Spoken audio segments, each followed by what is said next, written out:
Notre Dame fans, we are back. It is Friday. It is Irish Breakdown. It is prediction time.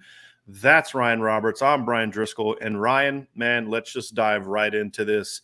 Notre Dame heads down to Chapel Hill, North Carolina. They'll probably be leaving today. And they take on the 3-0 North Carolina Tar Heels. I will say, big picture, Ryan, when you look at this game, it is an absolute must-win for Notre Dame in order to kind of get their season back on the right track. If they don't win today, it's gonna be a big – or tomorrow, it's going to be – there's some red flags that need to get waved for this season. For North Carolina, this is a game where they're trying to achieve some legitimacy, right? The Tar Heels are 3-0. Their best win was, a 2-point win over Appalachian State, right? A 7-point win over Georgia State. Haven't been challenged yet, really, to the degree, but I think the App State win on the road was a good win. It was an ugly win, but it was a good win.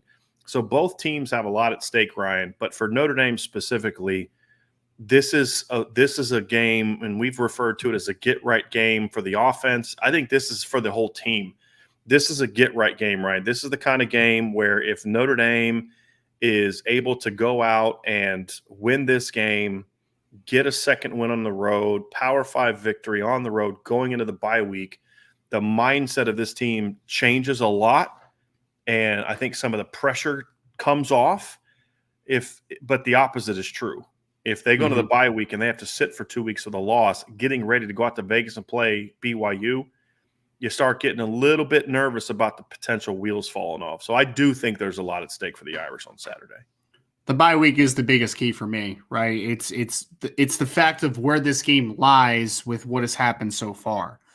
1-3 in a bye week, going into kind of the meat of your schedule a little bit. It's tough, man. And you talk about demoralizing a little bit. Like, it can be very easy for players to kind of just check out, right? Like, it could be very easy at 1-3 in a bye week to just kind of feel sorry for yourself. And then the national media perspective obviously is just going to rail you all for 2 weeks about how you're just not good and Marcus Freeman's not the guy. And there's going to be a lot of repercussions if Notre Dame loses this football game, and a lot of negativity around the program for a team that has had the entire offseason was very optimistic, and then obviously with how it's gotten started, it's killed a lot of the momentum in that regard.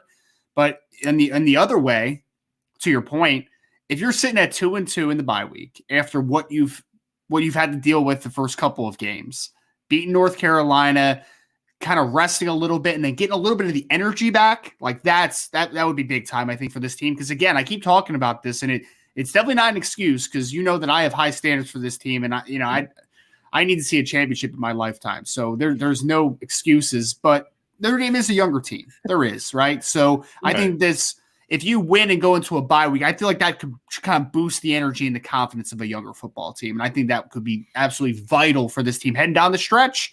And then obviously just kind of securing a little bit of momentum that's been lost the first couple games.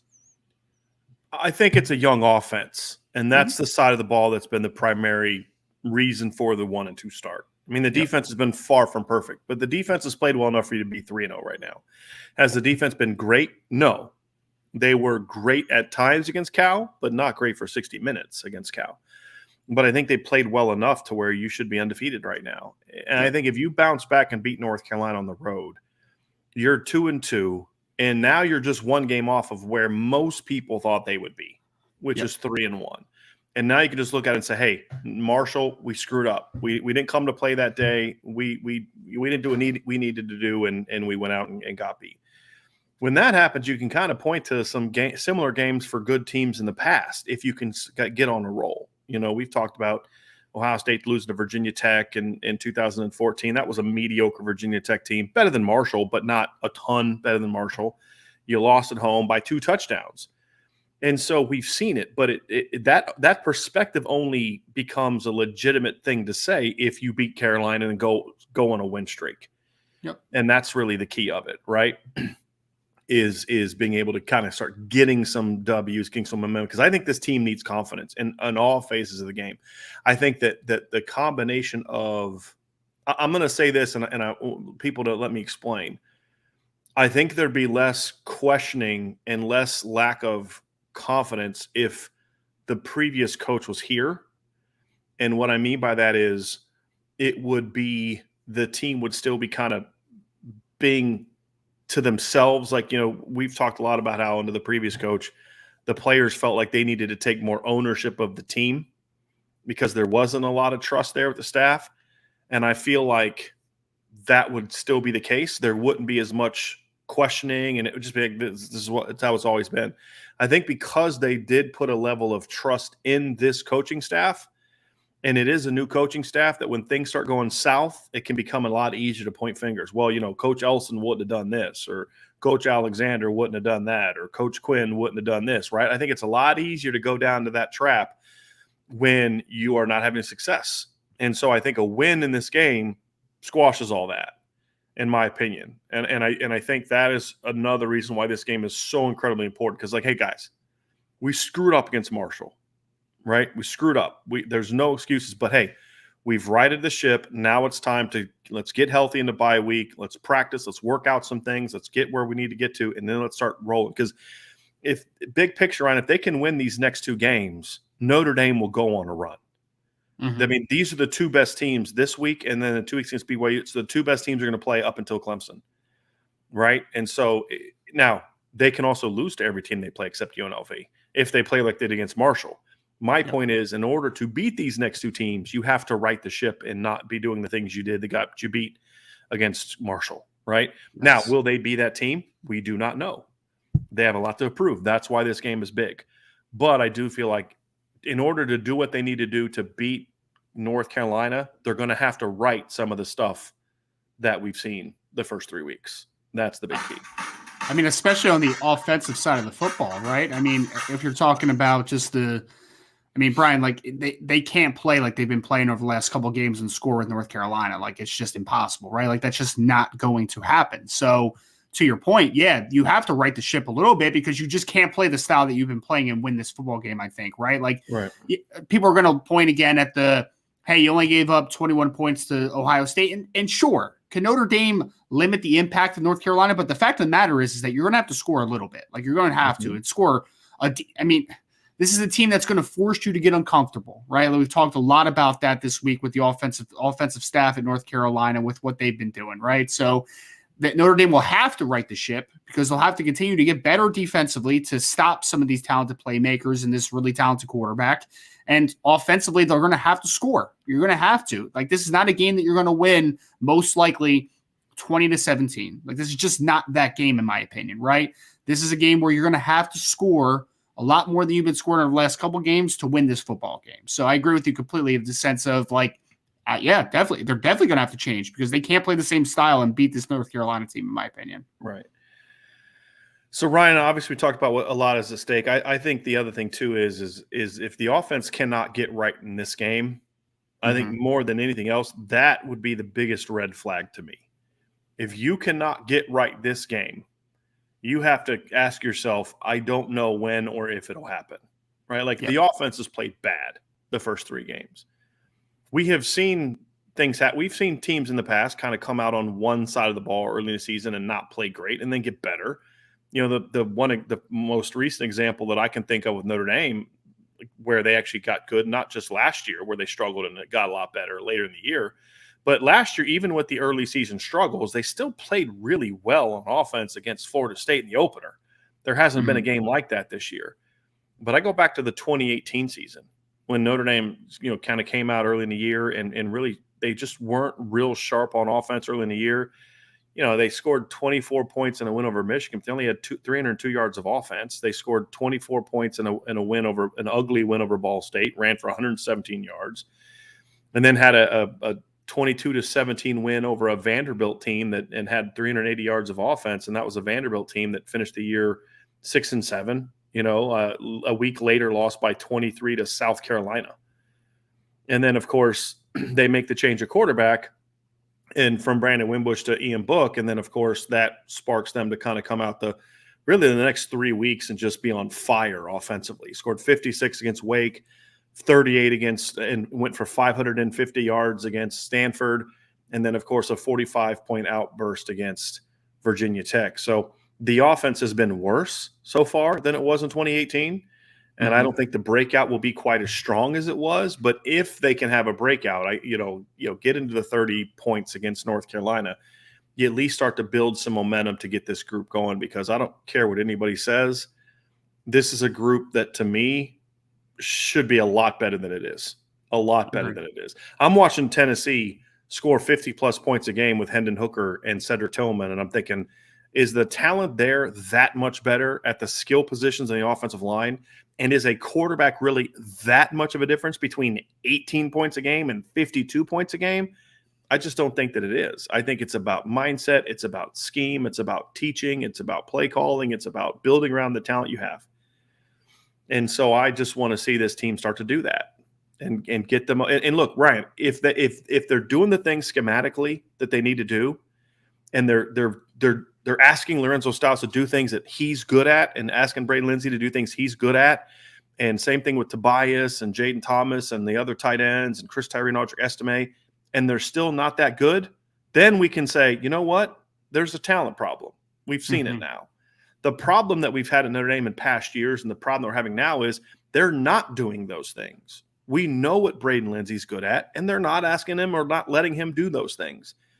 Let's see how that goes. And that's the big thing for me, is I want to see that start to happen. And then if it's still not good enough, then we can say, you know what? There's a quarterback problem. There's a receiver problem. There's all those type of things. And I think that's that's to me what it boils down to for me. Yeah. I mean, Brian, we talked about it yesterday, right? And I kind of will reiterate it again. There's no excuses this week. Like, there's not, right? Like, I want this staff and this team to just come out and just let everything out there, man. Like, I don't want it to be a simplistic and I don't want it to be, well, not simplistic. That's not the right word. I don't want this to be an approach where you're just kind of like, okay, they're just trying to keep the ball away. And then after the game, you're like, oh, well, this happened and that happened. And I don't want to hear any of that, man. And for the most part, I mean, I'll give Marcus Freeman some credit. He hasn't really shied away from it, right? Like he said, we need to play better and we need to coach better and all the stuff that he should be saying, right? So it's not like he's just saying oh, well, we can't do this, we can't do that. So we haven't caught any breaks where, right. Yeah. There's not excuses being. You haven't heard the my guys versus Kelly guys thing like Kelly did with the Weiss players. You haven't heard any of that stuff. You haven't heard any of that stuff. Yeah. But from our perspective, I just don't want there to be a approach in this game where you can potentially create a scapegoat, right? You can create an out oh, yeah, you're right.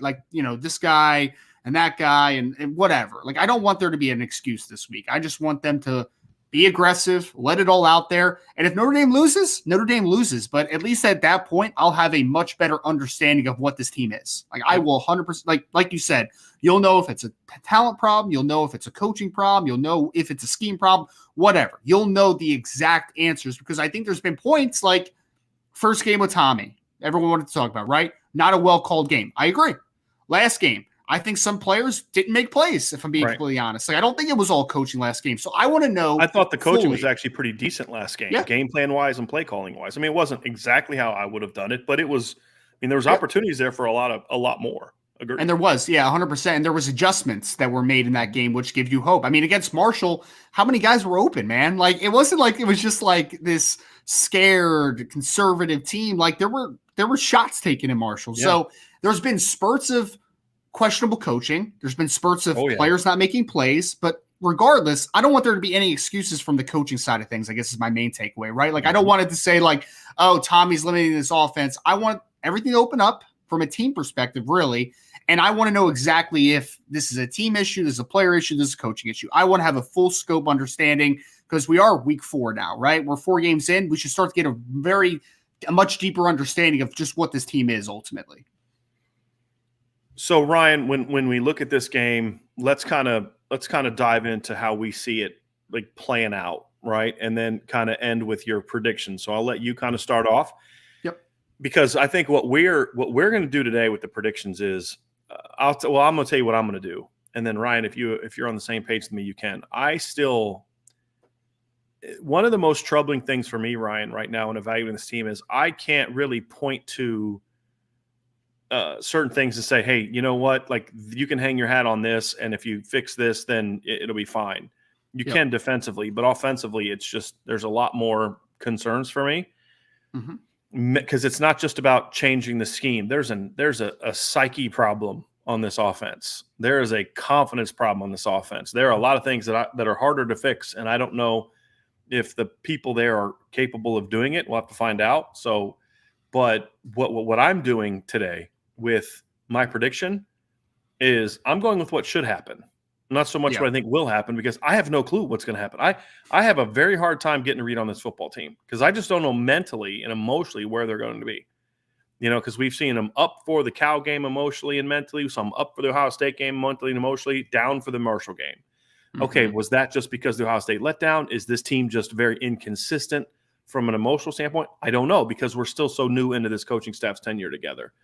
So I'm just going to tell you what should happen based on the talent of the two teams, the matchup of the two teams, and what should happen coaching-wise to take advantage of the strengths and weaknesses of your own team. So that's what my prediction is going to be today. Not so much how I think it will play out, because I have no clue, but how it should play out. And that's normally how my written predictions are, but I'm going with that in this show too, because I just still don't have a good feel for what this Notre Dame team is all about on either side of the ball. Like Al Golden, great job last week. But my fear is that he's going to go with a pass-happy game plan again, like we saw the first 2 weeks, and I don't think that's going to work as well against North Carolina, in my opinion, as it did against Ohio State, because you don't have a whole month, 2 months to prepare for it like you did the Buckeye game.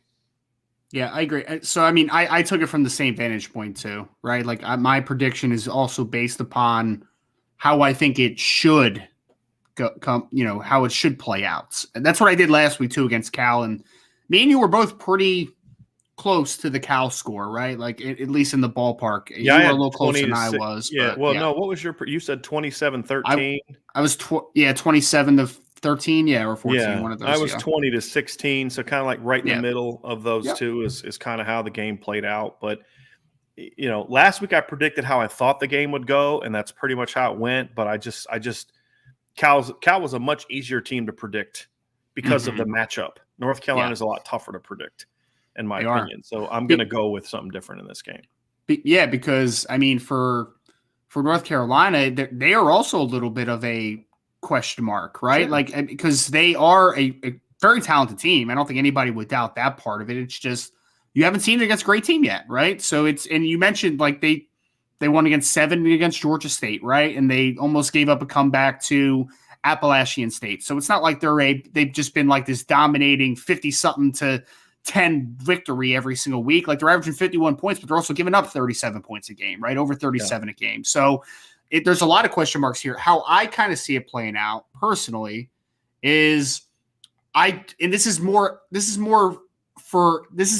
of a comment on what what North Carolina is comparative to what Notre Dame is. Honestly, Brian, North Carolina's defense is not good, man. And I understand that Notre Dame has had their deep struggles on the offensive side of the football. I get it. But at the end of the day, man, I've seen a couple not great offenses score in North Carolina. So I'm sitting here and I'm just like, there is no possible way Notre Dame doesn't score a little bit on them, right? Like there's no possible way, in my opinion. Like that's what my mind is telling me. It's not even a heart thing. Like this is not a bias thing at all. This is like, do you see how bad that defense is? Do you see how bad it is? Like it's been really rough, folks. So that's how I kind of see it. I think Notre Dame's going to be able to score on this team a little bit, right? Like I think they're going to. And from there, it's how much can your defense limit the North Carolina offense? That's what it comes down to for me, because I would really be surprised if Notre Dame just laid an offensive goose egg in this game, just based upon what I have seen from North Carolina the first 3 games. I was having a conversation on Twitter the other day, and I don't often discuss things with people on Twitter, but this guy had trying to have a real football conversation, and it was like, hey, look, I agree with a lot of what you wrote in your keys to, I think it was the keys to victory part. I forget which one it was. No, it was the stacking up article that we did. And he said, but I just can't see this offense. I can't give Notre Dame the edge in this particular aspect of offense. And I said, look, I understand it. I said, but number one, Notre Dame's rankings are better, and they've played tougher competition, right? Like I know that Notre Dame fans are frustrated how bad the offense is, but honestly, in every capacity, North Carolina's defense has been worse because they're not only getting gashed, they're getting gashed by teams they shouldn't be getting gashed by. I mean, App State's a quality football team this year. They're not a 61 points quality football team this year. They're not an almost 600 yards of offense quality football team this year. That's not what App State is. I mean, you look at the other games they've played, and they scored 32 points and had 456 yards against Troy, 6.6 yards per play. It's pretty good. 17 points and 315 yards on the road against A&M. For a team like App State, that's a pretty good day. Got the W. Against North Carolina, they had 649 yards and 8.2 yards per play. Like, that is a significantly better output than anything that they've done. I mean, and Ryan, I'm looking at this. The last time that App State went over 8 yards per play was the end of the 2020 season against North Texas. A team that year, Ryan, they went 4-6 and gave up 42.8 points per game that year. Wow. Right? So, I mean, that's just not something that they do often. So, but that's kind of goes to the point of, if you can't get right this game, there's a huge problem that doesn't just get fixed by putting Tobias Merriweather out there, which they should do, right? Sure. That's not the point. That should happen. But what I'm saying is, if you don't get going this game, there's a much deeper problem. And you've got to, I mean, if you're Marcus Freeman and your offense doesn't score in this game, you've got to sit back and say, Houston, we have a problem. We have a big, big problem, because this isn't good, man. This is not good at all. Hopefully that we're not having this conversation after this game. Well, hopefully we're not. Hopefully the conversation going into BYU is, okay, can they sustain what we've seen the last 6 quarters on offense? Because you look at the second half against the Cal, where they scored 17 points in the second half. Now, that's not, they're looking like 2019 LSU, right? But, 17 points get you to 34 points against a pretty good Power 5 defense, which we talked about. So, I mean, and then, of course, your last 2 drives, you're playing keep away. So that's the thing. You scored 17 points plus you stopped. The only time I think Cal stopped Notre Dame in the second half was when Notre Dame pretty much was just running the clock out, right? Yep. So, okay, can you keep that going? I hope that's the conversation. That needs to be the conversation. And if they can do that, honestly, Ryan, even in a loss, if it's a shootout and they lose in a shootout, I'll be disappointed. We'll be very critical of what happens, but it's kind of like, the defense is going to get figured out. If the offense, if they lose a 24-20 game, the post-game show is going to be very interesting. Let's just say that, right? Post-game show is going to be very interesting, because this is absolutely – and now, will North Carolina get better? Yeah. Sure. Will their defense get better? Yeah. They're not going to end the season giving up 37.7 points per game. But you've got to make sure this isn't the week that they get right, and that's what we're going to see. So back to the conversation at hand. Let's get back to prediction time, Ryan, because we have made our predictions. You can find them at irishbreakdown.com, along with our predictions for Clemson and Wake Forest and Tennessee, Florida. We will have our A&M Arkansas game predictions coming up soon on the website. We'll also have our Ohio State Wisconsin scores coming up soon. And this afternoon on the message board, we will put out our upset picks of the week. So I do think I have my upset pick, Ryan. I do think I have settled in on it. And I'm actually going with an unranked team over a ranked team at home. Ooh. So I'm going to have that. So we'll get into that at the end of the show too. So, Ryan, without further ado, let's kind of dive into this prediction time. Ryan, I want you to kind of tell me your prediction score and then how you see the game playing out. Yep. So I had it Notre Dame 34, North Carolina 28. So I kind of highlighted that already. Again, I understand that some people are rolling their eyes in the chat. I know they probably are, right? Because Notre Dame scoring 30-plus points a game. They're only averaging 18 points a game. I get it, folks. Like, trust me. I've had my fair share of pessimism over the last couple of weeks. Like, I 100% get it.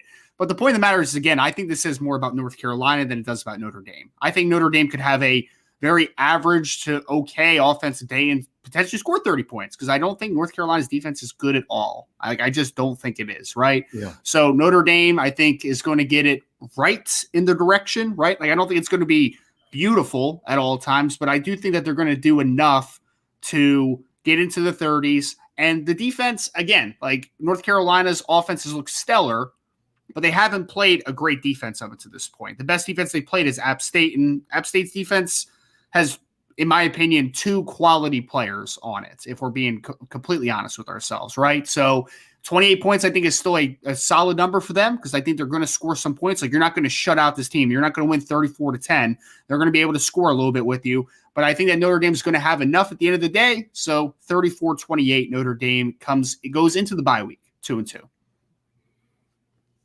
So 34-28, defense does enough to get the job done. I kind of laugh at the people talking about not scoring 30. Like, okay, the worst Power 5 team in the country last year on offense was Vanderbilt, and they even got to 30 in a game last year. Like, they're going to score 30, guys. You know what I mean? Like, they're going to get to 30 at some point in time. So if you can't get to it in this game, then we have this is a team that Florida A&M scored 24 points on this team. Like, right? Like, so I know. Yeah. I saw someone in the chat, Brian, saying something about the quarterback. Like, I get it, man. I get the pessimism, but someone tell me what the name of the quarterback is for Florida A&M. I know his name. Do you know his name? Darren Granger from Georgia State. Is he a guy that you would want playing quarterback for Notre Dame? Can we be serious with ourselves a little bit? Can we be serious with ourselves? How about Chase Bryce? Last time he was in Power 5 with your 10 touchdowns and 15 interceptions. Is that what you want a quarterback? Like, can we stop people? Like, honestly, can we stop? No, North Carolina's defense is just some bad. people just like being upset. And I get it. They've given people plenty of reason to be upset so far. But we'll see how they respond. Mm-hmm. Ryan, I went 31-24. I think we see, and so we're close. You and I are very close in margin of victory.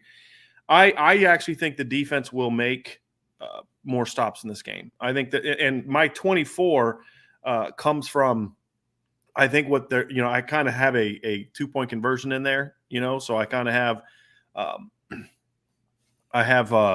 trying to think here. I was trying to think how I did it earlier. So I had a 2-point or a 2-point conversion attempt in there. And, I think I could see it like being like more field goals and that kind of thing. I think they'll have a good red zone defense. So I could see it being like 31-25 with, something like that, or 31-23 with, you get 5 field goals and, or something like that, where you've got to try to get, something around that lines where they've got to go for 2 at one point in time.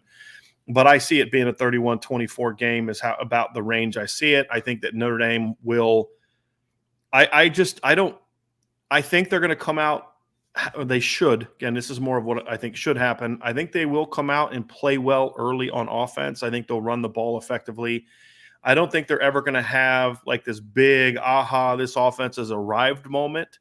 Mm-hmm. But I think they're going to move the ball enough that they are getting into an early rhythm, or should move the ball well enough early to get into an early rhythm, get some early points. But a lot of this too comes down to one of the things that could spark this offense is help.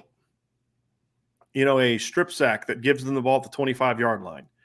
Yep. An intercept. I mean, look, like Cincinnati last year, they didn't look great early against the Notre Dame defense, right? It wasn't until they had the interception that set up the first score, and then they had the fumble on the kick return to set up the next score. Like, Cincinnati scored 24 points on Notre Dame last year, missed a field goal, should have had 27.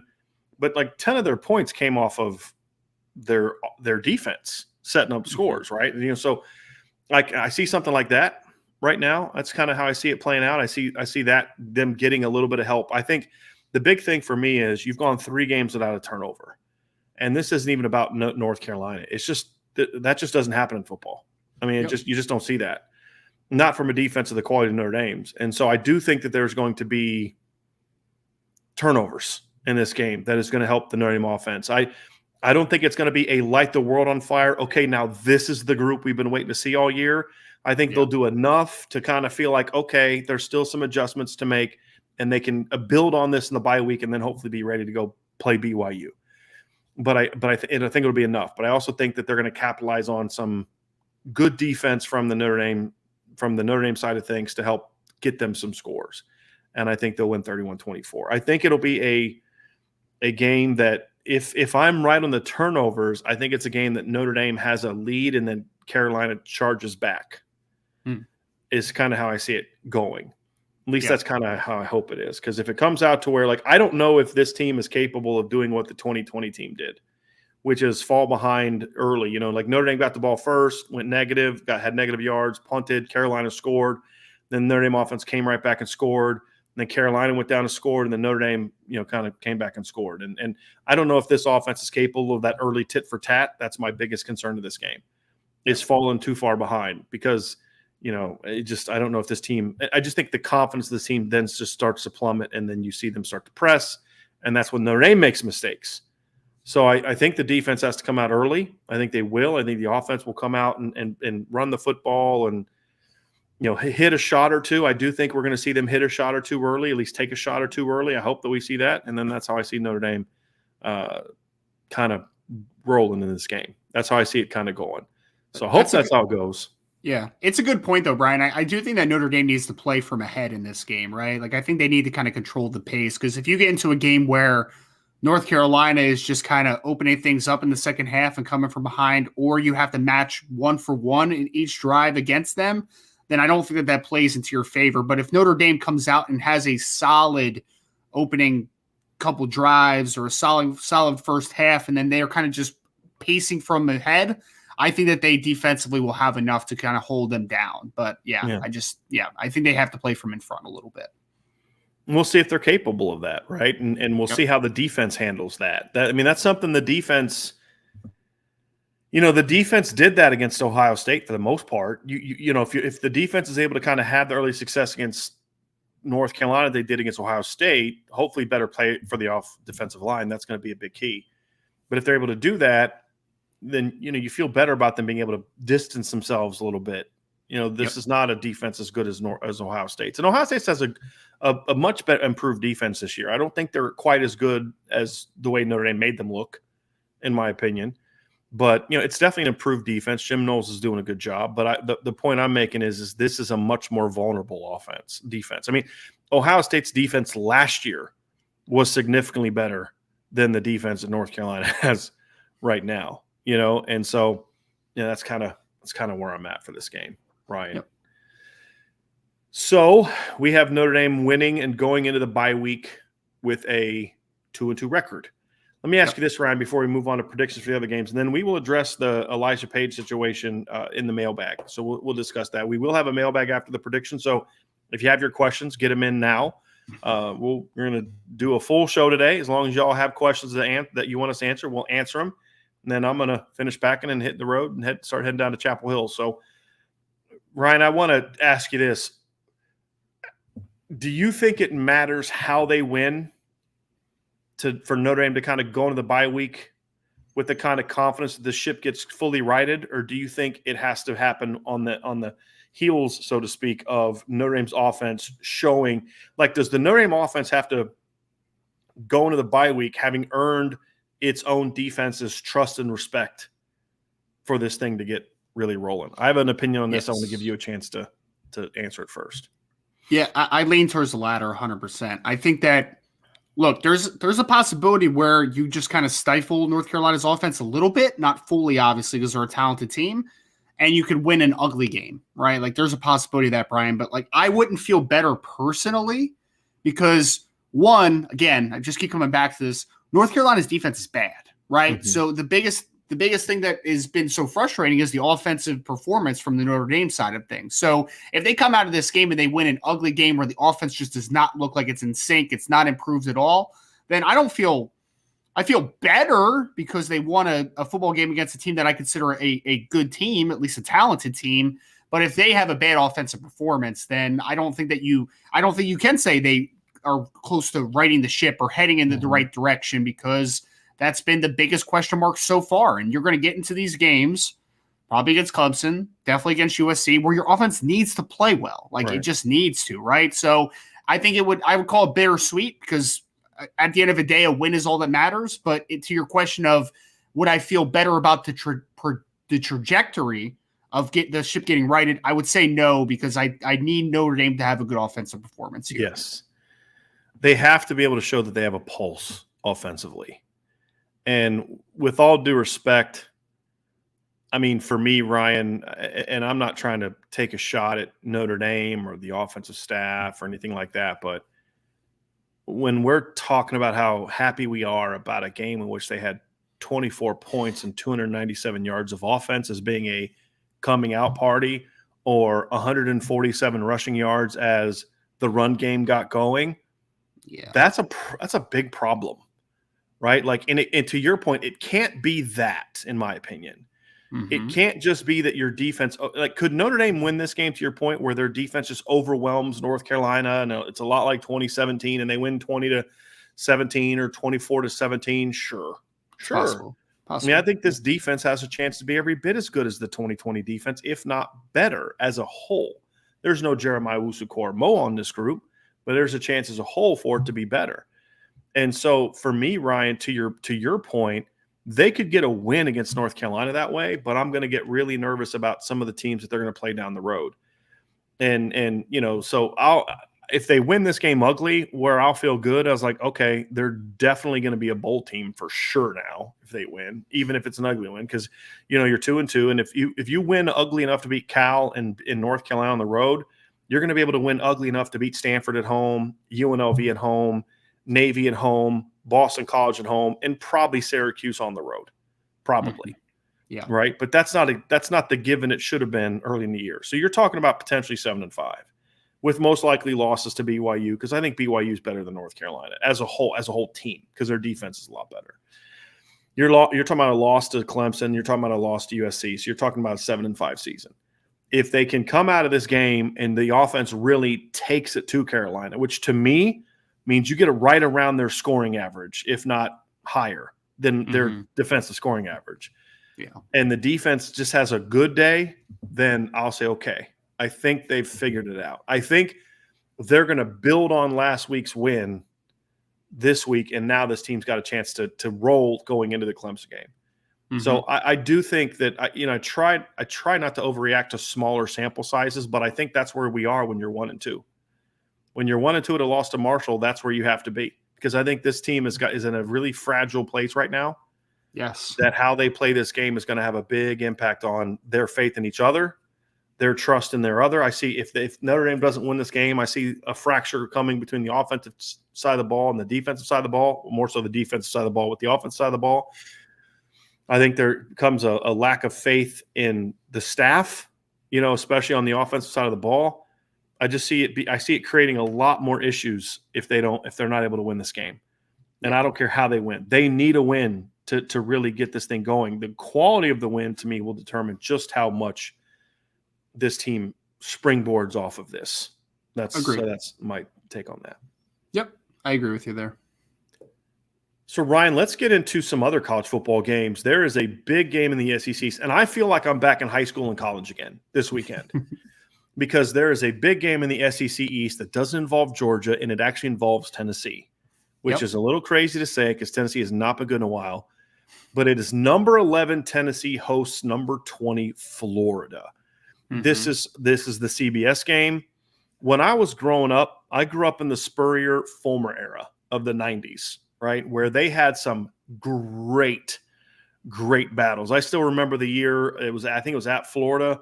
I remember watching Travis Stevens rip off a long run on just like a downhill ISO play. I mean, they had some contrasting styles. Tennessee wanted to play great defense and hammer you. Florida was Spurrier and throwing the ball around the yard and all that. I mean, those were some great games back in the day.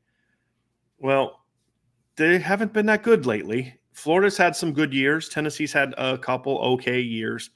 But this will be just the third time in the last 9 years that they both enter this game ranked in the top 25. This is also the highest Tennessee has been ranked, I believe, since 2005, I think is what I looked at earlier. I believe is what I wrote in the article today. I should probably go back and check what I wrote because I did the research and I remember seeing it, but let me just make sure that is correct. It is the highest that they have been ranked since 2005. Yes. So, and they were 5th that year in 2005.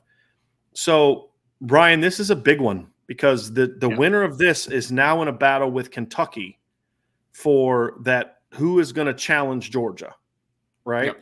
Here's the other thing that's interesting about this game. Tennessee is looking for their arrival moment. With all due respect to Pitt, that wasn't it, right? Good win, but that wasn't it. So Tennessee is looking to kind of say, hey, we're back, right? This is their we're back moment potentially for Tennessee. For Florida, this is also a big game because all the momentum you gained from beating Utah, you lost the next week when you lost at home to Kentucky without multiple starters on offense. Didn't have Christian Rodriguez. I think they were missing another offensive guy in that game. And so, Anthony Richardson looked like Superman in the opener. He has been a mediocre quarterback the next 2 games since, which you kind of expect with him. Again, first year as a starter. I think people were, he didn't do himself any favors from an expectation standpoint with all the offseason hype about him. And then he plays the way he played against Utah. It's like, okay, the hype train's really going to get rolling now. Still a first-year starter, right? Yep. He's going to have some of these ups and downs. But what we learned the last 2 weeks, that if Anthony Richardson's rolling, this team is going to have trouble scoring. And so rolling in the pass game. Now, their run game's been pretty good, I think, the first 2 games, or last 2 games. It's just the pass game has been really bad. So, Ryan, that's kind of the stage. And the other thing is Kentucky or Florida already has an in-conference loss. Yep. So if they don't win this game on the road, which they're not favored to do so, you now leave September 0-2 in the SEC. So this is Florida's kind of got their backs against the wall a little bit, and Tennessee has their chance for a we're back moment, Ryan. So that's the stage for this game. So, Ryan, kind of talk to me about how you see this matchup, and then also what your score prediction is. Yeah, I think the one thing that you said is this is a good test for Tennessee to see if they are back, right? Because, I mean, when I was growing up, too, they were a relevant, good team. Phil Fulmer and Eric Ainge, I think, was kind of the last year that I remember them being like a good team, and they just have not been the same. They went through the Derek Dooley years and all of that. But I think they are back, Brian. I do. They're sitting at number 11 right now. I think they win this one, and I think that they are firmly a top 10 team nationally, right? So I don't know if, Georgia's a tier ahead, right? Alabama's a tier ahead. But Tennessee, I think, is a good football team. And I think this is the game where Hendon Hooker really, really starts to get his due as a really talented quarterback and one of the best quarterbacks in college football. You saw it a lot last year as far as what the upside is with Hendon Hooker in Josh Heupel's offense. I think you get a bigger dose of it in this game.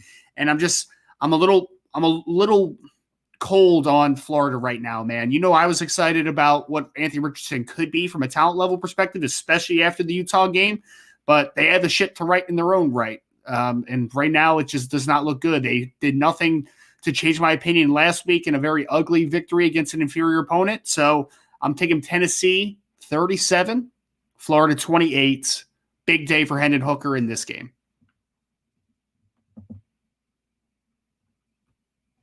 So, Ryan, for me, when I look at this matchup, I agree. It was funny. You and I did a top 15 quarterback rankings this summer. And we both were kind of like, hey, I have a guy ranked high that I think you're going to disagree with. Because what we did was we both ranked our teams or our quarterbacks, and then we kind of combined them together, and then the average ranking is how we came out with our ranking. The only one that we had an issue on was C.J. Stroud versus Bryce Young. We had to get Sean Davis gave a vote. Vince gave a vote. I forget, there was one other person. Devin gave a vote. No, Devin did. Somebody else gave a vote to split the tie because it was 2-2. The others, we kind of came to it, and we both kind of went into the discussion like, hey, I have a guy ranked really high that I think you're going to disagree with. And then Ryan was like, yeah, I got a couple of those too. I got one too. And I got a guy ranked real high, and he's like, what was it? And I think you were like, I got Hendon Hooker third. And I was like, nah, me too. Right? Like, so we both kind of had him as that next best quarterback in college. Now, again, this is just for college football. This is an NFL draft projection. This is none of that. This is just college football. And we both had Hendon Hooker as the number 3 quarterback behind Bryce Young and C.J. Stroud. He was brilliant last year, Ryan. I mean, he was really good last year. And the reason that I think this game is a little bit troubling for Florida is what was your final score? What did you have as the final? 37-28. 37-28. I went a little bit lower scoring, but the problem is I actually like what I'm seeing from Florida's defense at times. I think they're fast. They play to the ball. They play hard. They go to the ball, but they still have a little bit of that. They're still trying to work out some of the demons of the Todd Grantham era, which are big plays. And that's the thing that's kind of still hurting them. And so to me, that concerns me in this game. Now, the interesting thing about Tennessee is Tennessee's talent level is good, but it's not world beater good. Like, they've got good players around Hendon Hooker, but with all due respect, Jalen Hyatt's a good player. Cedric Tillman's a good player. This isn't Marcus Nash and Peerless Price and Alvin Harper and Carl Pickens days of a wide receiver for Tennessee. These are good players that are in part of a great system. And they've got a trigger man that just knows where the ball needs to go. And so I think Florida will be able to do enough to kind of keep Tennessee somewhat from just rolling them. Because I think there's a chance if the Florida offense is sputtering early and Florida doesn't bring their A game defensively, there's a chance this one could get ugly. Mm-hmm. But I really like the toughness I'm seeing from Florida. They just got to clean up a lot of stuff. And that's the leftover stuff from the Todd Grantham era. So to me, that's going to be the big thing for me is if Florida can limit the big plays, they're going to give up some, but if they can limit the big plays, I think that's their chance to stay in this game. The problem for me is I just don't think Florida has enough offense. I think the biggest thing for Tennessee this year, their offense, Ryan, you tell me if you disagree, their offense looks now like it did last year. It's just a little healthier at receiver because they had some injuries late in the year last year receiver. They're healthy, and it looks a lot like it did last year. The difference for me for Tennessee this year, again, competition has been great. Their defense looks improved. I don't know how improved, but it looks improved. And that to me is part of the reason I have a lot more optimism about this football team right now. And even in the Pitt game, they gave up 34 points, but Pitt had 415 yards and 5 point yards per play. Pitt didn't rip them up and down the field. They didn't shred that team.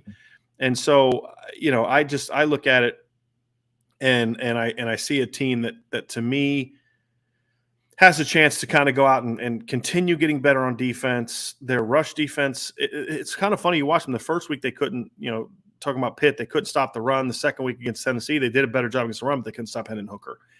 But I think Pitt is a quality defense that Tennessee did well against, but I don't think it's like a vintage Pitt defense. And I think the Pitt offense is good, but it's not world beaters. Right now, the thing is they had 6.5 yards per play against Western Michigan, 6.2 against West Virginia. Tennessee held them to 5.0. That's a significant better improvement. So again, I don't think this is a great Tennessee defense. This isn't a vintage Al Washington or Al Wilson kind of group, but it's improved. And I think that's going to be the key in this game. I think that's being at home. I think they're going to be able to contain the Florida pass game. Florida will get some yards in the run game because they've got a good back. The kid that transferred from Louisiana is a good player. Anthony Richardson can make plays with his legs. But I just don't think they have enough right now in the pass game with Anthony Richardson to win the game. So I have it 27-16 is how I have this one playing out. So I think it'll be a little bit lower scoring than maybe it should be based on paper. But honestly, Ryan, if it plays out how you have it, 37-28, I won't be surprised either. I think if Tennessee scores 37, it's a blowout. I think it'll be like 37-17, 37-20. I have a hard time seeing Florida scoring 28 points on this defense. Because I know they scored 26 on or 29 on Utah, but as you know, I'm not high on Utah. I think Utah has a couple really good players, but I don't think their defense is very good. And so, I could be wrong on that, but I've kind of felt that for a while now. And they, let's see them play somebody good. They look good against San Diego State last week, but I'm not high on San Diego State right now. They have been completely Brady hoked at this point in time. This is not the team they were before Brady took over. So 27-16, Tennessee gets a very big program moving victory in this game. What does a Florida victory do for the Gators, in your opinion? If they're able to pull off an upset, what does that do for them? Gives you momentum back. I mean, I think that you said it right. When they beat Utah, it was a situation where you were like, oh, okay, like Florida's Billy Napier heading in the right direction, looks fantastic. And then the next couple games kind of just deflate you a little bit. And then they have that really ugly performance against South Florida last week. So if they come out and they beat a good Tennessee team, in my opinion, number 11 team in the country, Brian, like I think that you have just captured back the momentum. You're going to kind of say like, hey, first-year head coach coming over from Louisiana, Billy Napier. There's going to be some up and down first year. Like, you shouldn't expect them to be national title contender in 2022. But if they do have that type of comeback performance against a good Tennessee team, I think that they have kind of recaptured most of the momentum in that one. Mm-hmm. You look at their schedule too, Ryan, is a win. If they're able to upset Tennessee, they have Eastern Washington next week. Mm-hmm. It's a good 1AA team, but a 1AA team they should beat, and a team that Oregon hung 70 on. Then they're home against Missouri. Then they're home against Florida. If they're able to pull off this upset, there's a good chance they go into the largest cocktail party on earth against Georgia, 6-1. Yeah. At that point in time, that would put them around the top 10 team. That makes that game huge. And also, you look at what they then have with the next week is they're at A&M. So if they lose this game, you're talking about them being 2-2. Maybe they can get rolling and beat LSU and Missouri, but I don't think the LSU game is necessarily a gimme at this point in time by any stretch of the imagination. But this is a big win. Tennessee, however, to me, Florida has a better chance of bouncing back from a loss than Tennessee does, because if Tennessee loses this game, they have a bye week next week. They got to sit and I hate losing going into bye weeks. It's the worst because it just stews for 2 weeks. But then they go at LSU the 8th and then home against Bama on the 22nd. You're now all of a sudden talking about potential of being 3-3 or 4-2, and all the momentum you have is gone, and it doesn't get easier. Then they have Tennessee Martin after that, but then it's at Kentucky, at Georgia, home against Missouri, at South Carolina, at Vanderbilt, right? So there's a stretch starting now through the first week of November where outside of a game against Tennessee Martin, it's a rough stretch for Tennessee. You need to go into that stretch. You need to go into the bye week with a win over Florida. You're 4-0. You're probably in the top 10 by the time that you head down to Baton Rouge, and this team has a lot of momentum going into that game. So I think there's even more at stake to me for Tennessee because of the home team and then what they have coming up, where Florida does not want to be 2-2, but they've got several get-right games coming up before they have to play LSU. I think that allows them to kind of build some momentum back up. But I think Tennessee needs win this one from a momentum standpoint, needs it even more than Florida, especially since Florida's in year one. Nobody came in this year thinking Florida's going to win the SEC East. Nobody thought that.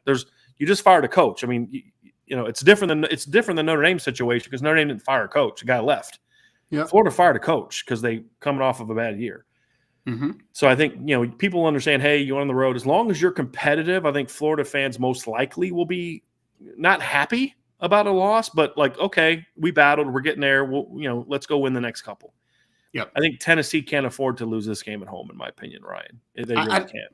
I don't disagree with that. Brian, I do have a hot take, though. If Tennessee is undefeated going into that Alabama game, I think Tennessee might pull that upset. We'll see if that happens, obviously, but it gets a little interesting there, man. If they have all that momentum going into Alabama, I don't know. There's just something there. Alabama hasn't looked great so far this year. They look like they have some chinks in the armor, for sure. Yeah, they do. And yes, I that's an interesting take, Ryan. And look, Tennessee's going to be battle tested, in my opinion, by the time they play Bama, because they will have played Florida and they will have played at LSU. Plus, they'll have played at Pitt.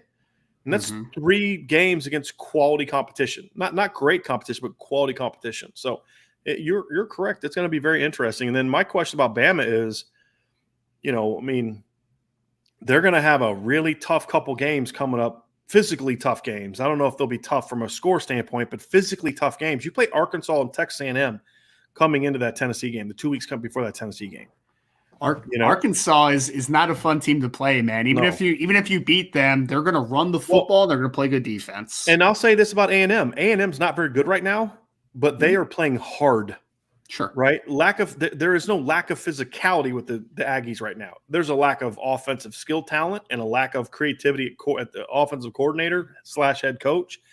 But I think A&M too. Well, we'll get to A&M later when we talk about A&M and Arkansas. But the point is, Ryan, that's going to be 2 physically tough games for Alabama. Even if they win them, those teams are going to play hard, and then you got to go kind of handle the speed and tempo of Tennessee. That's There's a lot going. That's going to be interesting. We're going to be previewing that game when we get to it. So absolutely, I have 27-16 Tennessee wins. Ryan has 37-28 Tennessee win. We both believe that the number 11 Volunteers improve to 4-0 and continue their strong start to the 2022 season. Ryan, the next game, this was a battle for sort of that who is going to challenge Georgia in the SEC East, right? Mm-hmm. The next game we're going to talk about is for supremacy of the ACC Atlantic Division. And that is a matchup this weekend between Clemson and Wake Forest. This is a very, very intriguing game for me, Ryan. You have Clemson has looked better this year. They are certainly improved from last year. They still don't look like a vintage Tiger team at this point in time, but they are fifth. They are 3-0. They haven't really played any competitive games, and they are heading down to Winston-Salem, I guess up to Winston-Salem, to take on the Demon Deacons of Wake Forest, who are 21st in the country, but have not looked great their first three games. Now, Sam Hartman missed a bunch of time. He finally came back for week 2.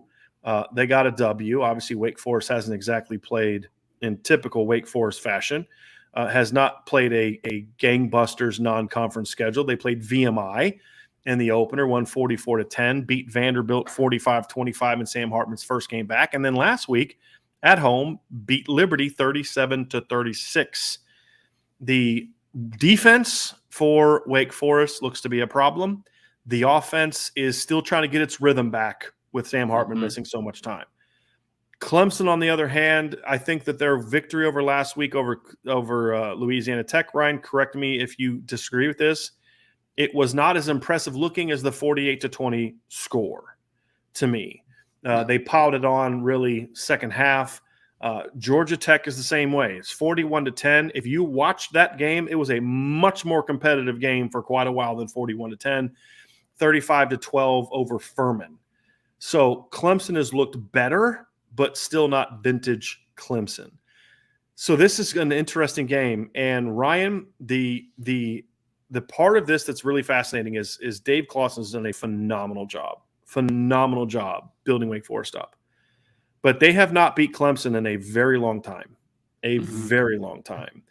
And I had some data here. The last time Wake Forest was even within single digit final score against Clemson was 2011. Their head coach was Jim Grobe, and their quarterback was Tanner Price. So it's been a minute, right? And they haven't beaten Clemson since 2008. So that was what, Dabo's second year, first full year, correct? So it's been a while, Ryan, since they've won this game, and they just usually aren't close because I think this is not a great matchup for Wake Forest against the Brent Venables defense. However, Brent Venables isn't here anymore. They have a different guy in charge of the defense. So I've set the stage. This is the last dragon that Wake Forest has to slay, right? Yep. And so can they do it at home, ranked 21st, with Sam Hartman back, or do the Tigers continue their dominance over the Deacons? What say you, Ryan Roberts? Well, Brent Venables might not be there anymore, but Brian Brissy, Miles Murphy, Trenton Simpson, they're all still there. Can I say one thing? What I mean by that? Yes. It's the scheme fit, right? Like they run a ton of RPOs. Wake Forest. It's that slow mesh, and what in Clemson was so aggressive under Venables that they were to blow it up. Wes Goodwin runs a less aggressive defense. Is that fair to say? Yeah, it's fair. So that's what I'm referring to. How will he handle that? So I just want to make sure that people understand what I meant by the Brett Venables aspect of that. Now, for sure, Mr. Roberts, you may continue, sir. Yep, absolutely. So I ultimately think, though, this, Brian, Wake Forest, like you said, still trying to get it like fully rolling offensively, and their running game has not been good this year, man. Like that's been one thing. I think only averaging like 130 yards a game right now, which is down significantly what it's been over the last few years. So I think Clemson is going to dominate up front a little bit in this game. I think that they're going to kind of get to Sam Hartman and get a little pressure and some havoc kind of created in the backfield. I ultimately am just not a believer in DJ Uiagalelei and this offense. Like I still think it's just going to be super inconsistent during this game, but I think that Clemson has enough offensively and their defense shines. 31-18 is my prediction. I think it's going to be 31-10 pretty late in that game, and then Wake Forest scores a garbage touchdown, goes for 2, and we're ending up 31-18 to make it look a little more presentable, but it was never really close in this one. I agree with you. I don't think it's going to be close, Ryan. I don't think it's going to be an overly competitive game. I think it's a bad matchup. I think to your point, I think Clemson is also playing a little bit inspired right now. I think they will play inspired. Not only is this a game that they want to win to kind of show people that they are fine, that last year's, down year was just kind of a bump in the road, and they're back on track. They're back to smooth sailing. I also think, too, that they're playing inspired because of everything that happened with Brian Bercy's sister, Yes. who obviously passed away with cancer. You saw the coaches wearing the shirts last week honoring her, and I believe he's going to be back this week, correct? He missed last week's game. I believe he's going to be back this week. He's going to be playing with a heavy heart but a very focused mind because of that. And so I think that factors into it as well. I think it was wise for him to take a step back away from the team and not try to play through that, be with his family. And I was really impressed with the manner in which Clemson supported him through all that. But, when it comes to football, I think that Clemson is going to run on Wake Forest. Yes. I think they're going to run on Wake Forest a lot. I think Will Shipley's off to a good start. I'll tell you the biggest improvement for me so far from what I have seen from Clemson is they're a more physical offensive line. They're not a great offensive line. It looks more like a vintage Clemson line, which isn't like super talented. I mean, there's some good players. Walker Parks is a relatively talented young player. Will Putnam's a talented player. Jordan McFadden's a good player. There's no, in my opinion, no future first-round draft picks on this offensive line, but they're playing hard and they're playing sound football for the most part. So I think that and Will Shipley has been a beneficiary of the early success. I think he's off to obviously a great start so far this year, averaging, I think I saw earlier, 7.8 yards per carry so far, Ryan. It's not bad. I think he's going to have a big day. The concern I have with Clemson and the thing that gives me a little bit of pause is I haven't seen the offense change much schematically. And that's a little concerning for me. And they have been sloppy. I have 38-24 Clemson. And I think a lot of it is because I think Clemson's front seven is going to dominate Wake Forest D-line as they always do. And the reality is Wake Forest just doesn't score much on them. I mean, last year's 27-point game against a team that was struggling, they lost 48-27. That was the most points they'd scored in a minute. The year before against Clemson, they scored 13 points. The year before that against Clemson, they scored 3 points. That was 2019. In 2018, that team that year scored 27 on Notre Dame, 56 against Rice, 56 against Louisville, 27 against NC State, 59 against Duke, 34 against Memphis. That Wake Forest team scored 3 points against Clemson, losing 63-3. The 2017 team against Clemson scored 14 points. You picking up the pattern a little bit here with Wake Forest. They have trouble not only beating Clemson, which they just don't. They have trouble being competitive against Clemson because this defense has been kryptonite to their offense.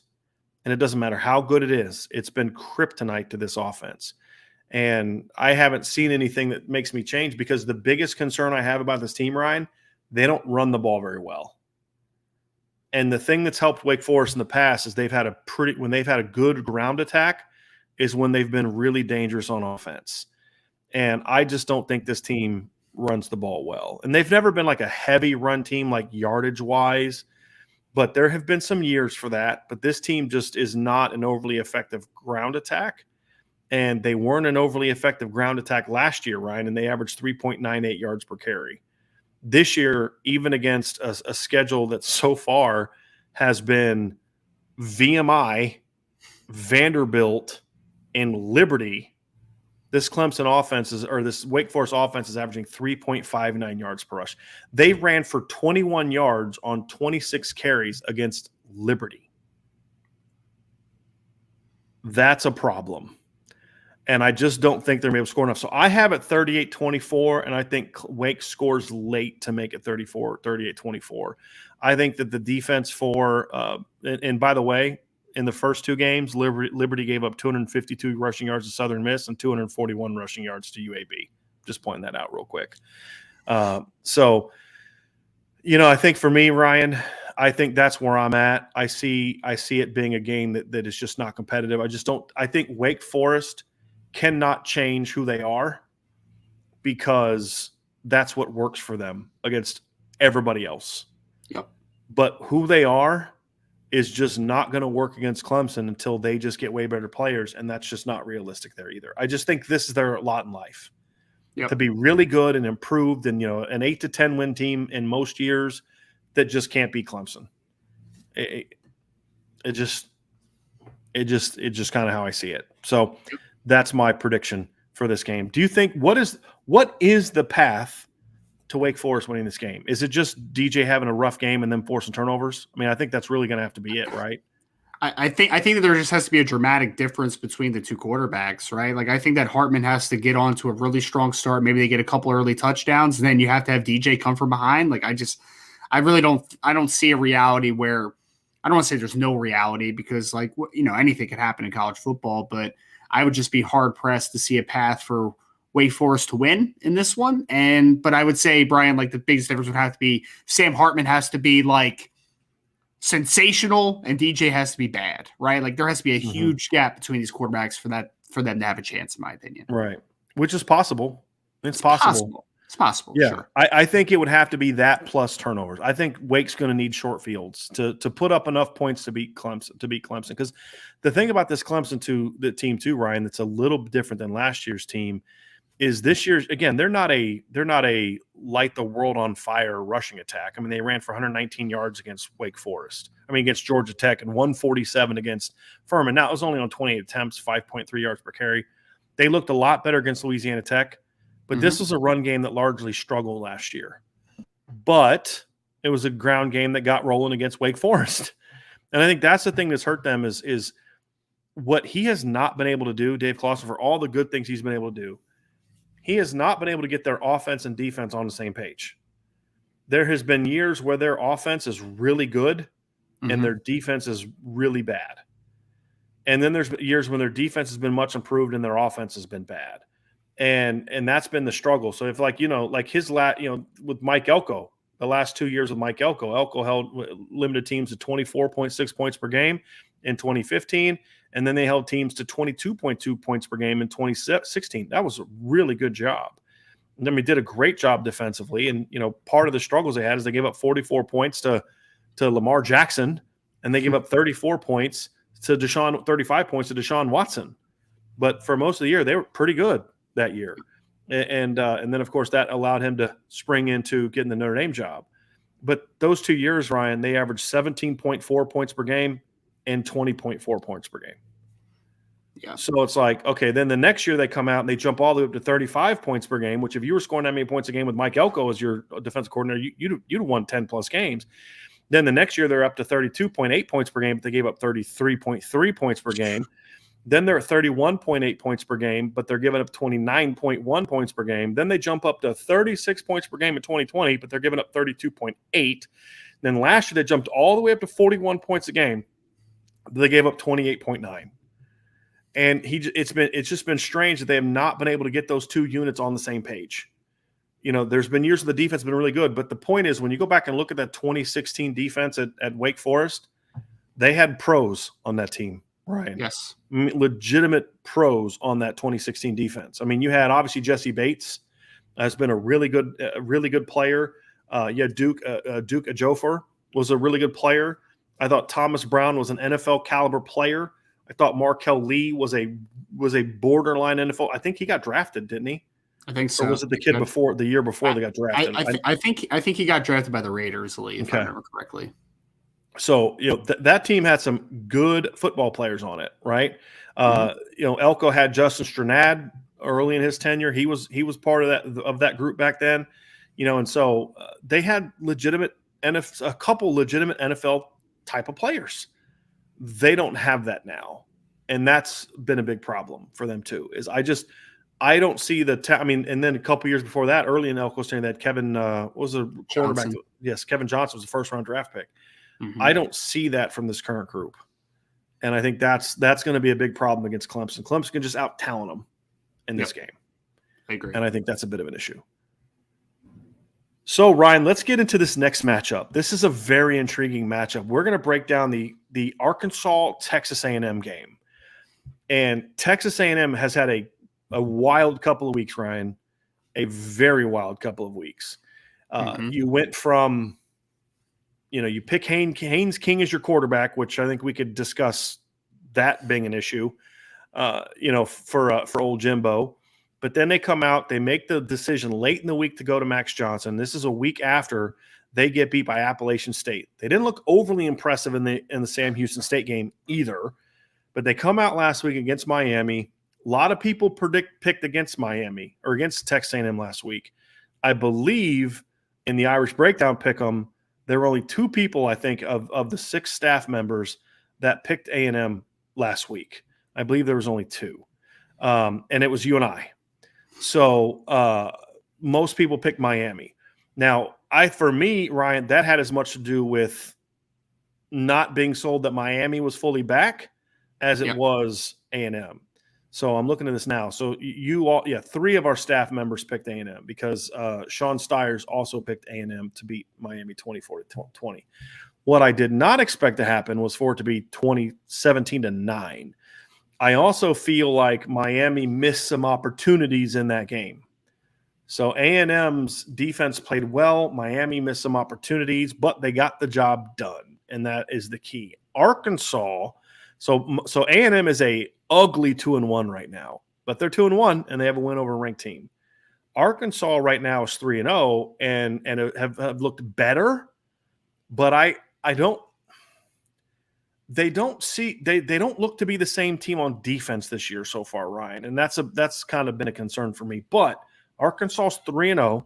They have a win over Cincinnati, a home win over South Carolina. They are ranked. I mean, this is as high as they've been ranked in a long time, right? I mean, I would think since Petrino was the head coach.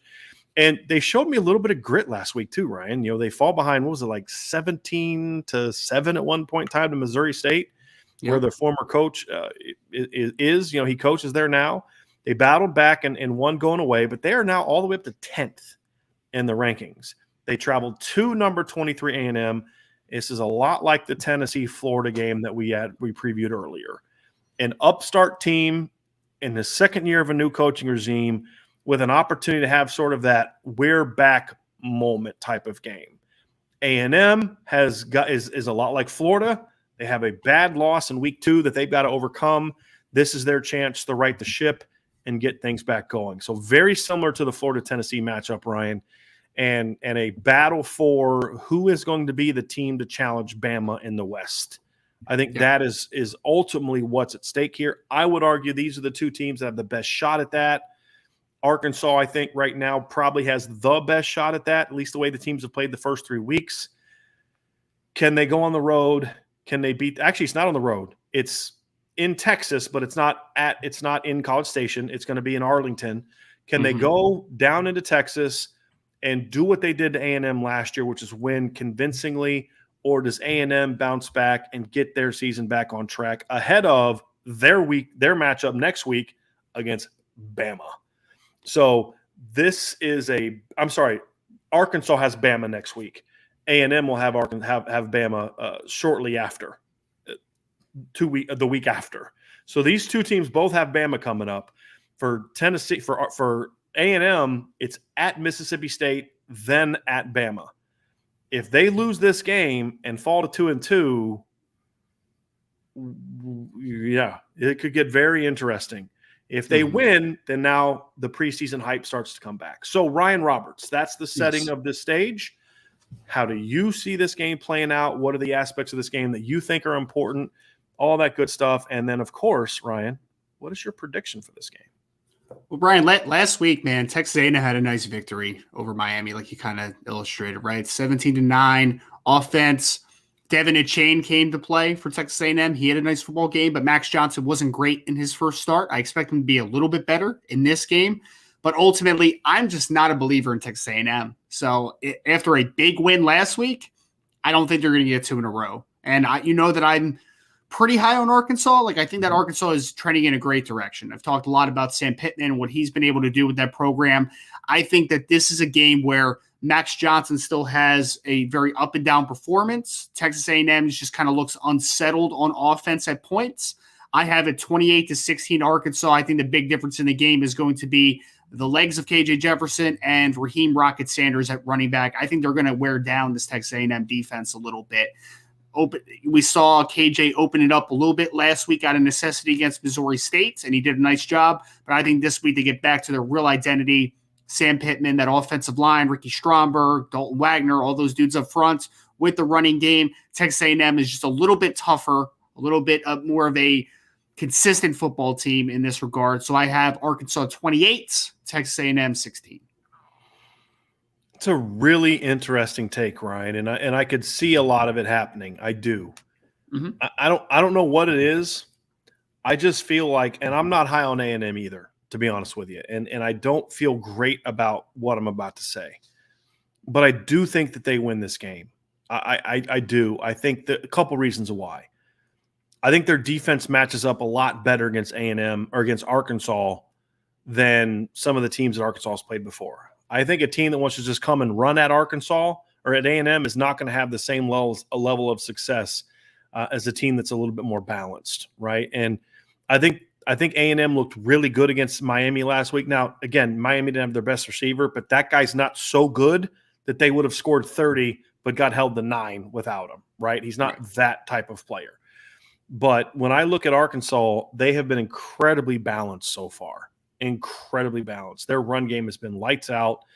They were really good last week against Southeast Missouri State. Like you said, they needed KJ to do a little bit more with his arm last week because they were behind, and he did. He stepped up and had a great game throwing the football. You know, it went 19 of 31 for 385 yards, 2 touchdowns and a pick. And I believe that was a career high in yards. I know he had a couple 300-yard games last year. Yes, I believe that is a career high in yards for him against Bobby Petrino's team. Here's my issue, Ryan, and this is what it boils down to for me. The thing I have been most concerned about with Arkansas so far this year is 2 things. One, their defense has been shaky. Even more so, their pass defense has been bad. I mean, they've given up the best game they had of the season was 325 passing yards allowed to Cincinnati. Mm-hmm.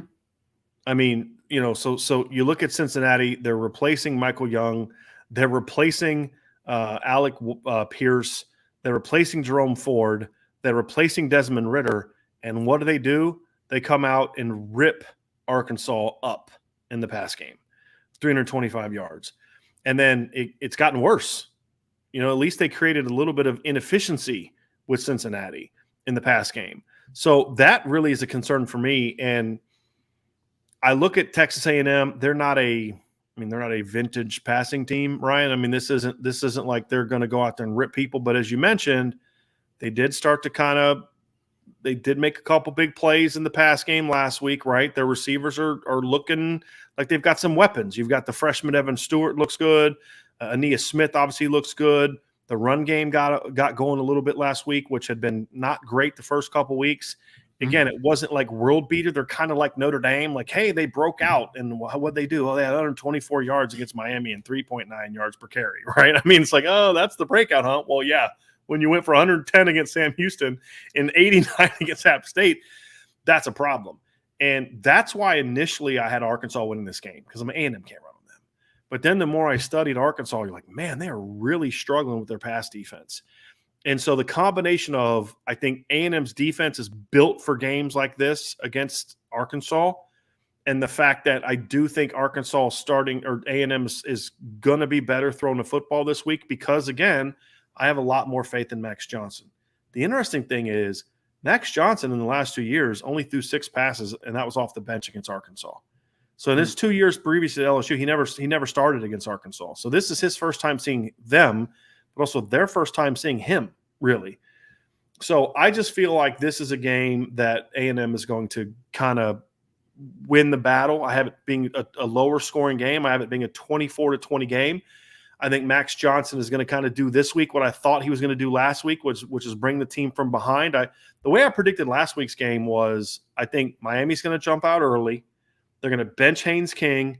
Max Johnson's going to come in and lead them to victory. Well, then, like an hour after the show is over, you see the tweet coming out that they were going to start Max Johnson. So they benched him a little bit sooner, which I think helps them this week because he did spend now – this will be his second full week as a starter. I think the team is going to respond well to that. As long as they can protect him, I think he's going to have a big week this week. So throwing the football, which is going to offset the fact that I don't think A&M can run the football. I don't. And I know they had a couple nice plays against Miami last week, but I don't think they run the football very well. I think they'll do enough in the run game to at least keep Arkansas somewhat, to me, focus on the balance. But I think it really comes down to, I think, the pass game. I think the speed on the perimeter for A&M. I think this is going to be a breakout game for Evan Stewart. I do. He's got 10 catches for 105 yards, but mostly quick stuff. I think this is a breakout game for him. I think Ainias Smith is going to have a couple big plays, and I think A&M is going to do enough to get by 24-20. Now, let me ask you this, Ryan. Did you have you want to have a follow-up you wanted to make to that? I'm just saying you're a big Jimbo guy, so. See, now you not expect anything else. You had to go there, Ryan. You had to go there. That's not true, Mr. Sarcasm. Yes. I'd rather not make this pick, and this is one of those ones I hope I'm wrong on because I think I'm the only person for IB that picked A&M to win this game. I think I could be wrong. I'll have to go back and look at the sheet again. So we'll publish that here in a little bit. But here's the interesting thing, Ryan. I will say this, and this is what I was looking at earlier. Like Arkansas really needs this game. Like they both need this game, but Arkansas really needs it because their next 3 games are home against Bama, at Mississippi State, at BYU. And then they got to play at Auburn, which you think right now should be a win. But if they're coming off like a 3-game losing streak or they've lost 3 out of 4, it gets a little tougher. I think that they're going to need all the confidence they can because they played Bama hard last year. Like Bama was never threatened, in my opinion. You may disagree with that. And Bama was never threatened by Arkansas, but Arkansas never went away. Every time Bama looked like they were ready to pull away, Arkansas would come right back. They weren't afraid of Alabama last year. They were coming off of a really good 3-game win streak. They had beaten Mississippi State. They had beaten LSU. That team had a lot of confidence. I don't know if a loss to A&M helps that going into that Bama game. I think if they go into the Bama game next week 4-0 with confidence, then they may have a shot to play with Bama next week and maybe even pull off an upset. That'll be a hard task. Because now they're not sneaking up on Bama like they did last year. You know what I mean? But it's big for them. But then you look around and say, man, but then you look at A&M, Ryan, and it's like A&M loses this game and falls to 2-2. And they got to go to Starkville next week to take on the Bulldogs. Then they got to go to Tuscaloosa the week after that. Then they got a bye week, and then they got to go to South Carolina. And then back-to-back home games against Ole Miss and Florida. Right? There's not a lot of gimmies on there, Ryan. No. Until mid-November when they play Auburn and UMass in back-to-back games, there's not a lot of gimmies. If they fall to 2-2 going into November when their November schedule is at Mississippi State, at Bama, at South Carolina, home against Ole Miss, things can start to unravel a little bit for old Jimbo, right? Yes. So I think this is that's part of the reason I think A&M wins. I think there's a bit of desperation with A&M. That's going to result in one of 2 things, Ryan. 1, they win, upset win. 2, they get steamrolled. I think that's going to be I think those are the 2 outcomes. A&M wins in a close one or they get blown out. I don't see Arkansas flipping the score and beating A&M 24-20. I don't know why I feel that way. It's just one of those gut things. There's no like statistical thing that tells me that. That's just kind of knowing the emotion and the psyche of football. I feel like it's that kind of thing. Whereas if A&M's ready to play, they'll win in an upset. But if that desperation turns into, oh, shoot, I need to make this play or we're in trouble, that's when you start making mistakes and things snowball. That's kind of how I see it playing out, Ryan, in this game.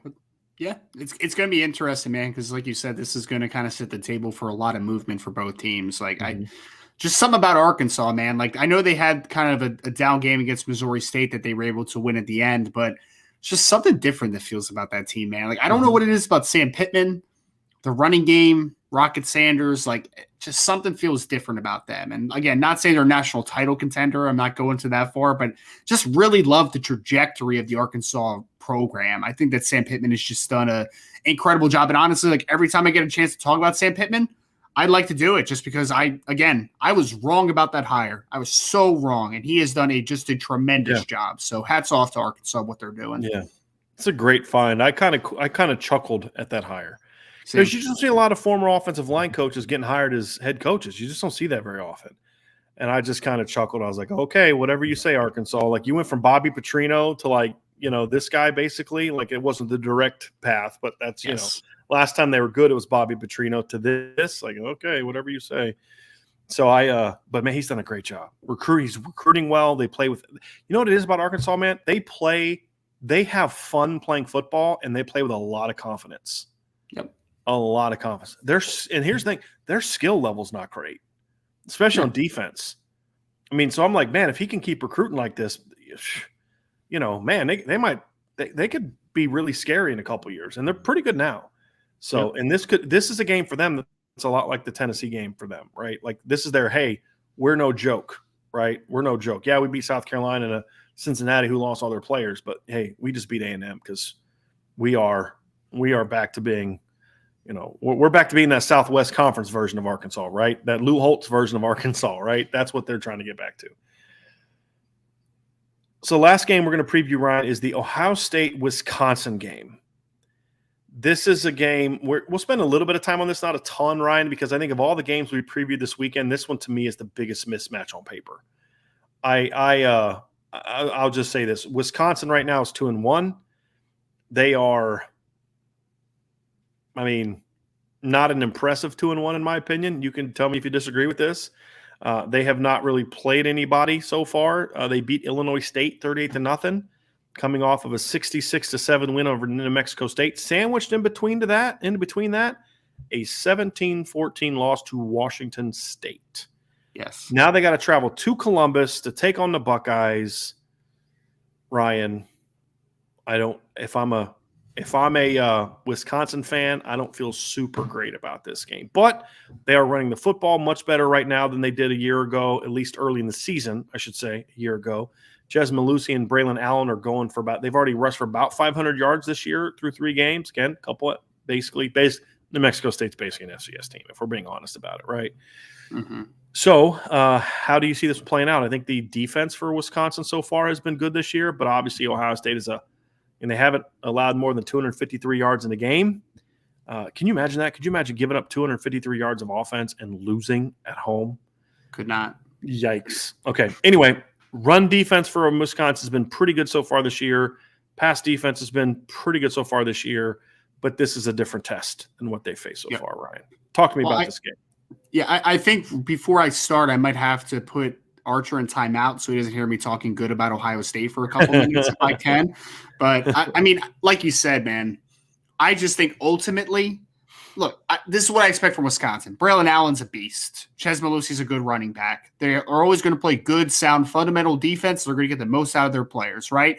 At the end of the day, though, Ohio State just has different cats on the outside than Wisconsin has, from an offensive versus defensive perspective. I think that Marvin Harrison Jr., Emeka Egbuka, they're going to make some plays, man. And CJ Stroud versus Graham Mertz, that's where the conversation ends for me, Brian. Like, I just don't think that Wisconsin's going to be able to score with Ohio State. That's just it comes down to. And I think that Ohio State is playing much more physical than they were last year on the defensive side of the football. So I think that they're going to limit Braylon Allen. I think he's still going to get some. I think he's still going to get his to a degree, but I don't think that he's going to run wild on Ohio State's defense that I may have thought initially going into the season. So I have Ohio State 35-13. Again, not a very competitive football game. Ultimately, I think that they roll Wisconsin in this one, in my opinion. I agree. I don't think – look, I could see Ohio State's offense just ripping them apart this week just because the athletes are so different. But, man, I love what Jim Leonard does schematically. Those kids play hard. They play sound. I have it being 34-10 Ohio State. I think Ohio State will have a little bit of trouble running the ball the way they have in recent games against what's a pretty big and good typical Wisconsin front seven. I think Ohio State will have success hitting the shots down the field. I don't love Wisconsin's athletes on the perimeter compared to Ohio State's. They've got some kids. And this is a pretty good Wisconsin defense. I mean, a pretty darn good Wisconsin defense. The problem is Paul Chryst as the head coach just has never been able to generate any offense. I mean, in the longer they got away from the Bielema and Anderson regimes, the worse they've gotten.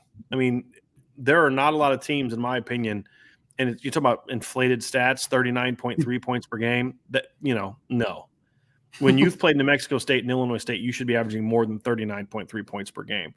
The numbers look great. They're averaging 39.3. They're giving up 8 points a game. I think the defense is legit. I do. I think the defense is very good. Always is. I think the offense can run the ball, but you're not going to run on Ohio State, at least what we've seen from Ohio State so far, if you're one-dimensional. And I just don't think they can throw the football. Now, I will say this, Graham Mertz so far this year has been pretty accurate.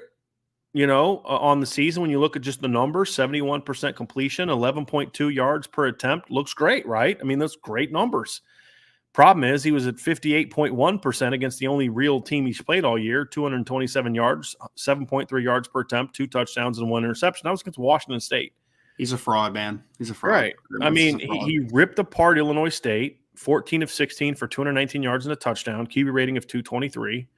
Ripped apart New Mexico State, 12 of 15 for 251 yards, 3 touchdowns and a pick, 273.23 quarterback rating. But against the only real Power 5 team, real FBS team they've played all year, he went 18 of 31 for 227 yards, 2 touchdowns and a pick. And that's okay, but it's Washington State, man. I'm sorry, but that's, and look, perhaps we are perhaps we are wrong on our view of Washington State, Ryan. But when I look at them, they've beaten Idaho and Colorado State. Neither of them are any good. Yep. And their pass defense has been very good in all of those games. But it's Colorado State and Idaho. So perhaps we are misguided on how good Washington State's defense is. And Wisconsin can come out and have success. But I from what I saw of that game, Ryan, I just don't think they can score on anybody that's good. I agree. They scored 14 on Washington State. How am I supposed to think they're going to score more than that against Ohio State? Right. And again, I think Notre Dame made Ohio State's offense look better than it is, or defense better than it is. But it's definitely better than it was a year ago. Much better. They're more physical. They're more disciplined.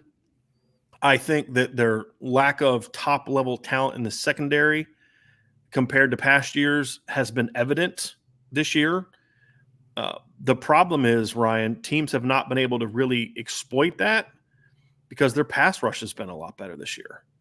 Yeah. And so to me, I think they've already got 8 sacks in 3 games so far, and so to me, that's a big part of that. 3 against Notre Dame, 2 against Arkansas State, 3 against Toledo.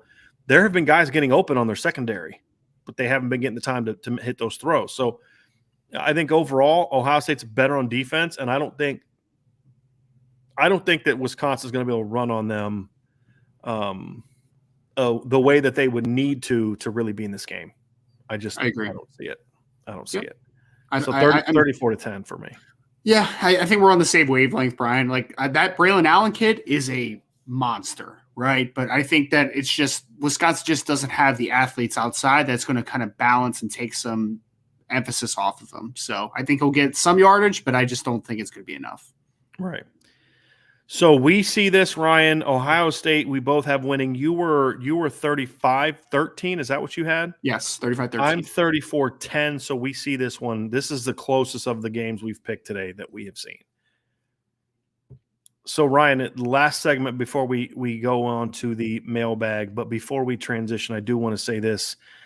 We just got a note on here. I just came across this, came on here a little bit ago from Ladarius Martin, who is our resident Alabama fan. He has been with Irish Breakdown. He was one of the actually early members of Irish Breakdown, even though he's an Alabama fan. He's been with us for a while. But he said, y'all, sorry I've been away. My mom finally passed away.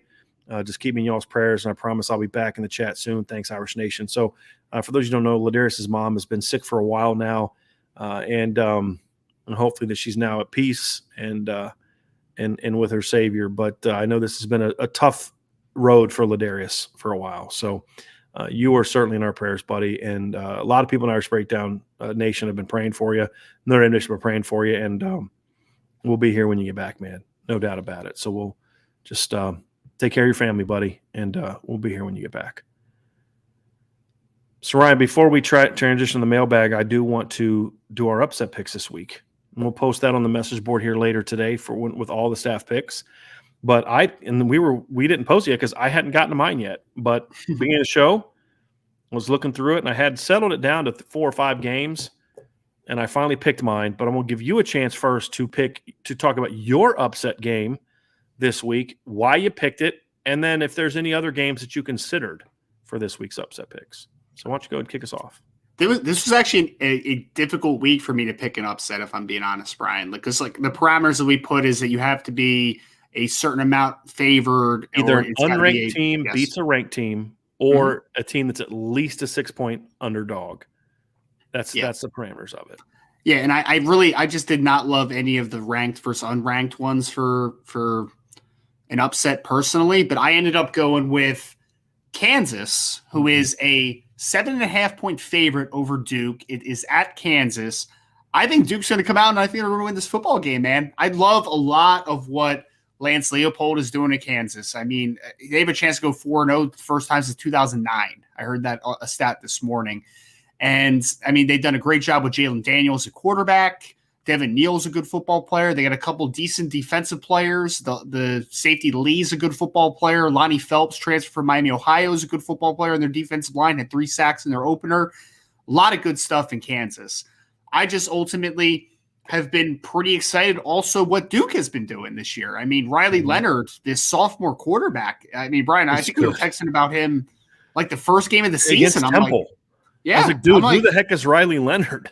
I'm like, 6'4", 212, good athlete, can throw the football. I'm like, all right, man. I don't know where they've been hiding this kid, but like, yes, I'm there with it. And the thing about Duke is that I think that they didn't manage their defensive talent as well as they could have with the previous staff, because I think there actually is some talent there. I think you have a Shaka Hayward who's going to play in the NFL. I think you have Dwayne Carter at defensive tackle who's a good football player.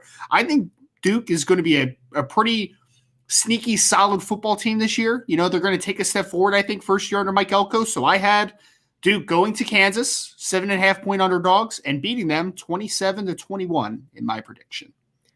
That is a good one. I would love it if that happens, and that is no disrespect to Lance Leopold. I think he's a heck of a coach. And I think he's going to be a hot commodity this offseason by programs who care more about substance than they do about sizzle. Right. And Lance Leopold is not a sexy coach. He's not a guy out there saying things to get named. He's an older guy. He's in his 50s. He's from Wisconsin, but he doesn't have the flash of the young coaches or the guys that put up. But this guy wins he won at Buffalo, and he's currently winning at Kansas. Now, can they keep building on that? I hope that they can, just not against Duke, because, I think Mike Elko is one of my favorite coaches, really good man, really good guy. And I think he inherited a little bit better situation than Lance Leopold did at Kansas from a talent standpoint. But I love the quarterback. I can't go with you on this one, Ryan. I do think Kansas is going to win just because I actually think Kansas – here's the interesting thing about Kansas. It would be easy to dismiss any team through 3 games because most teams play, if we're honest, pretty soft schedules. But they've already got a road win over West Virginia and a road win over Houston on their docket. I mean, and the Houston game, they won convincingly, and, the West Virginia victory, you kind of maybe can scoff at it a little bit because West Virginia is like, what, 2-2 now, right? But they should have beat Pitt. I mean, they peed that game away against Pitt. They should have won that game. If their receivers could catch a cold, that would get a win there. And then they took Kansas to overtime, right? And then last night, I'm sitting there at Captain George's last night, and I'm watching the West Virginia Tech game, and it's like close the whole game. And then all of a sudden, I look up, and it's like 33-10. And you're like, okay, how'd this happen? Well, they just steamrolled them in the second half. So I think that West Virginia win by Pitt, that win from Kansas over West Virginia looks a lot better now after what West Virginia's done the last 2 games. So I like Kansas in that game, but I will say this, Ryan, I am going to be with you in hoping that you are correct, that that Duke wins this game because I'll be rooting for Mike Elko. What were some of the others, Ryan, that you looked at for this week? Because you're saying it was hard just because there weren't a lot that fit the criteria, or it was hard to just pull the trigger on some of those upsets? Because there was a few that I looked at.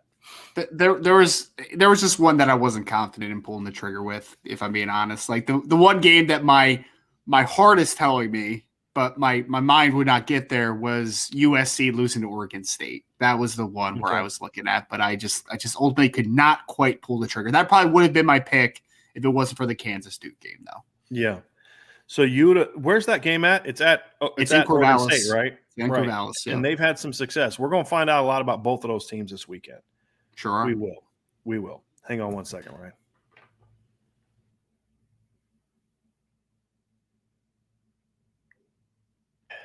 You know, you get that feeling where like you just got something in your throat and you feel like you're going to start coughing, but it's not happening yet. Yes. That's what I was dealing with. Mm-hmm. So here's a few games that I thought about, Ryan, and I want to get your thoughts on these games and these matchups as well. I was actually a little surprised that the line at Oregon State was only 6. Yeah. Because Vegas has been very bullish on USC so far. So we're going to learn a lot about both of those teams. That is a game that I looked at, to be honest with you. That was one I looked at. Here's a game I thought about for a minute. Iowa at Rutgers, right? I think Rutgers getting 8, right? Or they're getting 8 in that game. Yeah. Ugh. And but my thing is, man, that Rutgers offense is just not good. Yeah. And as bad as Iowa is on offense, and they are bad, like they make Notre Dame's coaches and players go like, well, you guys suck on offense, right? I mean, that's how bad they are on offense, right? But man, they can play some defense. I mean, this is a really good Iowa defense, in my opinion, Ryan. I know you've been very high on the linebacker. I mean, their down game this year was 10 points, 313 yards, and 3.96 yards per play against Iowa State. Mm-hmm. I mean, they held South Dakota State, who's a very good 1AA football team, like a deep into the playoffs type of 1AA football team. Am I correct on that, Ryan? They are. Yeah, no, they're good. They're very good. And then Nevada, who is not that good, but still, it's a FBS team. They covered against Nevada. That's all that matters. Right. Nevada had scored almost 40 points per game the 2 previous games, and they beat them 27-0 and held them to like 150 yards of offense, 151 yards of offense. So they held South Dakota State to 120 yards of offense, 2.1 yards per play. And their defense, Ryan, they have given up 13 points this year on the season, and they've scored 4 points on defense. It's crazy. Right? So their defense is absolutely balling right now. And so I really like what they're doing on defense. Their offense stinks. And if I had any more confidence in the offense or the Rutgers offense, I'd consider going with Rutgers in this game. But I just don't think they're going to score. I really don't think they're going to score. I think because Rutgers offense has not been good this year either. No. I mean, they scored 66 on Wagner, but they scored 16 on Temple, 22 on BC, and had help from BC's offensive line was bad in that game. I just don't think they can score enough on Iowa. But if they can score 17 points, they might be able to pull this game off against Iowa. That's what I thought about, but I don't trust Rutgers. I thought about going with Texas Tech at home, who's a 7-point underdog to Texas. But if Texas was going to have a drop-off, I thought it was going to be last week. And they did. They fell behind UTSA, Texas San Antonio, 10-0. And stormed back and blew them out. And that's they're not as good as they were last year, Ryan. But Texas San Antonio is a good group of 5 team. They're a quality group of 5 team, and who almost beat Houston the week before, and Texas steamrolled them. They showed me a little bit of character in that game. Because what was the knock we had on Texas last year, dude? If they could just finish games they led in the fourth quarter, they'd have been a 9-win team. Well, they're learning how to finish a little better this year. Couldn't quite get it done against Bama, but they did go down and take a lead in the fourth quarter. And you're having to stop Bama. I mean, it's hard to do. But they showed me something last week, so I'm not betting against them against Texas Tech. And this isn't a vintage Texas Tech team that they could score a lot of points and pull off an upset like that. So I couldn't go with them on that one.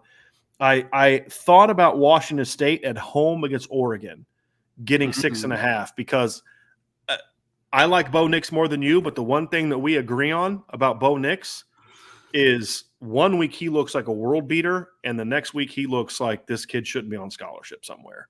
I mean, that's the issue with Bo Nix. Is he finally a more consistent player this year? We're going to find out this weekend. If he is normal Bo Nix, then guess what? They could lose this weekend, right? Because the up and down. But if he can find a level of consistency, he's now coming off of 2 games. The problem is he's coming off 2 good games in a row. That's the problem. Now that may sound weird, but that's the problem.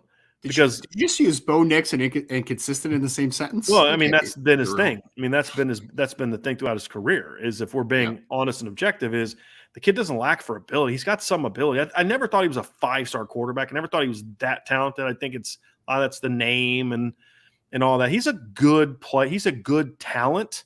Yeah. It's just 1 week he looks like a good talent, and the next week he just looks bad. Can he be better this week? We'll find out. I thought Oregon looked really good, really good. I thought that I picked them to beat BYU. I was the only person on the staff that did, but I thought it was going to be a close game.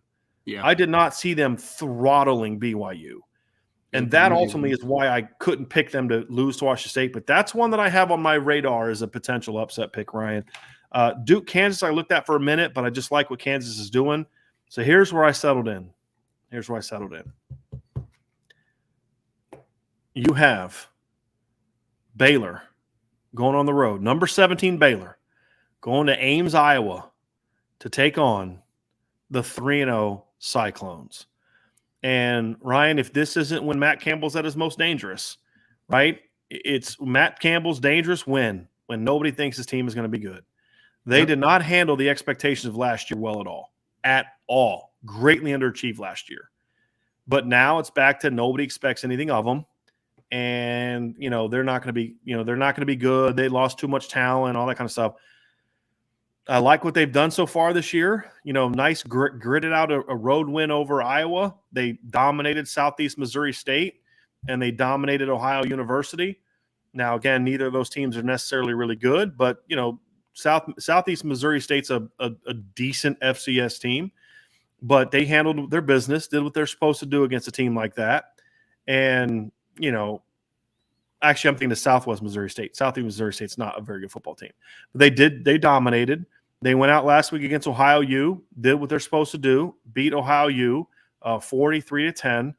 And this is an Ohio U team that lost to Penn State the week before 46-10. And so I like what Iowa State's doing. They're always dangerous when they're an underdog and no one expects of them.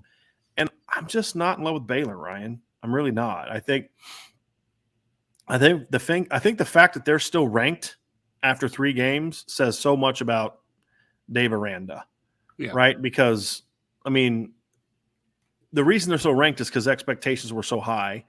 They haven't played anybody outside of BYU, and they got beat by BYU. And it was a good game. I mean, I thought BYU was the better team that day, but I thought it was a good competitive game. They lost 2 overtimes. But BYU didn't have their 2 best receivers. And, I mean, it just they battled, though. And that's what I liked about them. They battled. And I have a great respect for Dave Aranda. But this is not a super, super talented, experienced team. They lost a ton off their team from last year, a ton. Yep. And I think going on the road and playing Iowa State, I think Iowa State pulls off the upset. I think it's going to be a 21-17, 24-20 type of game, in my opinion. So I am definitely going with the Cyclones to pull off the upset in this game, Ryan. So that's my upset pick of the week. But there was a lot of ones. This is the second week in a row. There's a lot of potential upsets that I looked at that I just couldn't pull the trigger on. Last week I pulled the trigger on UTSA beating Texas. I felt good about it for the first quarter, but then they battled back. So we'll have to see kind of how this plays out, but that's the one that I went with on that one. What are your thoughts on Iowa State and Baylor, Ryan? I actually really like what Matt Campbell's done this year, Brian. Like losing so much talent that they did. Jaleel Brock is finally getting his opportunity. Mm-hmm. He was sitting behind Breece Hall for a long time. I think he was actually more highly ranked than Breece was by a couple different outlets coming out of high school. So he's done a good job. Him for a minute. Yeah, he's pretty talented, man. And I like the quarterback they have now, Hunter Deckers. He's a pretty solid football player, man. So, Iowa State is always going to go play a good defense. Will McDonald on the defensive line is a fantastic player. They're always going to play good defense. So they have their offense looking pretty good other than the Iowa game. Like they've looked pretty good for the most part. So I don't hate it. I don't hate that pick at all. And, I like Matt Campbell. I think he's done a good job. I agree that last year he didn't handle the expectations, but he's built a pretty solid program there at Iowa State, in my opinion. He has. There's no doubt about it. So I'm going with Baylor to win. I'm going with Iowa State to win that game. I think it's going to be a close one. I'll tell you what, man, I love what Dave Aranda's. That is a well-coached, physical football team. Sure is. And despite losing, how many guys did they have drafted last year, right? It was at least 5, wasn't it? They had more guys drafted last year than Notre Dame did. They had Petrie drafted. They had JT Woods drafted, the two safeties. 2 linebackers. Two running backs drafted. They had 6 guys drafted last year. Yeah, I was going to say, Terrell Bernard, the wide receiver, and the 2 running backs, right? Yeah. Actually, no, I'm sorry. Abram Smith didn't even get drafted last year. Treston Ebner did. Oh, yeah, you're right. Yeah. I forgot about that. Jalen Petrie was a second-round pick. Tyquan Thornton was a second-round pick. The other DB, JT Woods, was a third-round pick. Linebacker Terrell Bernard was a third-round pick. Treston Ebner, their backup running back, was a 6th-round pick. And another DB. They had 3 DBs picked last year. Kalen Barnes was a 7th-round pick. And Kalen Barnes was an even better college player, in my opinion, than Bernard. I mean, not Bernard, but Woods. I thought just as a college player, I really liked Kalen Barnes as a college player. Not as Kalen Bernard's was like a 4.2 something athlete too. Like he was not as fast. he was a really good college player because of the speed. Yes. That he's doing a good job. I just don't think. I think he's a year away from getting them back to Big 12 title contention. I think they're going to take a little bit of a step back this year. I like the quarterback. He's decent. He just doesn't have. If you could take this quarterback with last year's weapons, I'd feel a whole lot different about Baylor. Lot different about Baylor. I'd say they may have a shot to win the Big 12 because I like him a lot more than Gary Bohannon. That's for sure. And I think that's why they won the Big 12 title game. I mean, Bohannon almost just upset Florida last week. I don't know what you're talking about. Right? Seriously. No. So anyway, love what he's doing there, man. The guy's already got a Sugar Bowl win. I mean, think about that. Sure. He's already got a Sugar Bowl win. So I love what he's doing there. So that's it for the upset picks for this week. So we're going to go to the mailbag next, Ryan. And I want to dive into this. But before we do, please hit that like button, folks. Hit that subscribe button. Hit the notification bell. Share this podcast. Ryan, we'll kick things off. We had some questions about it, but we told people we're going to talk about it. I want to talk about the loss Notre Dame had on the recruiting trail yesterday.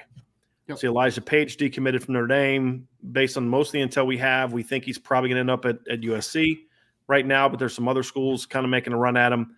Let's just give kind of a background. There's a couple different factors that went into this. It's not just Notre Dame's bad. I don't think this had as much to do with Notre Dame being 1-2 as people think. I think there's some other things that went into it. I think results this year have mattered, but not the Notre Dame results as much. So Ryan, let's kind of give into some of the reasons why. I'll say this: we did not expect this to happen until the day of. We did not get an inkling. Although Ryan, you had a little bit of concerns because Elijah has always been very receptive and responsive to you. Last couple of weeks, he hasn't been. He hasn't responded to your texts and calls, so that's always a little bit of a concern. And of course, yesterday we got word that he was going to eventually decommit, which he did. And so let's talk about that a little bit. Yeah, I mean, first and foremost, it's a massive loss for Notre Dame, right? Like, we're not going to paint the brush of like, hey, this isn't that big of a deal. Notre Dame can recover. Can they recover? Maybe. We'll see what happens. But ultimately, me and Brian have spoke very glowingly about our opinions of Elijah Page. This is the only true left tackle, I think, that was in the Notre Dame class, right? So 6'7", 300 pounds out of Pinnacle, really talented football player. And whoever ends up with Elijah Page, I think, is going to get a terrific football player who's going to continue to develop and be a great player down the road.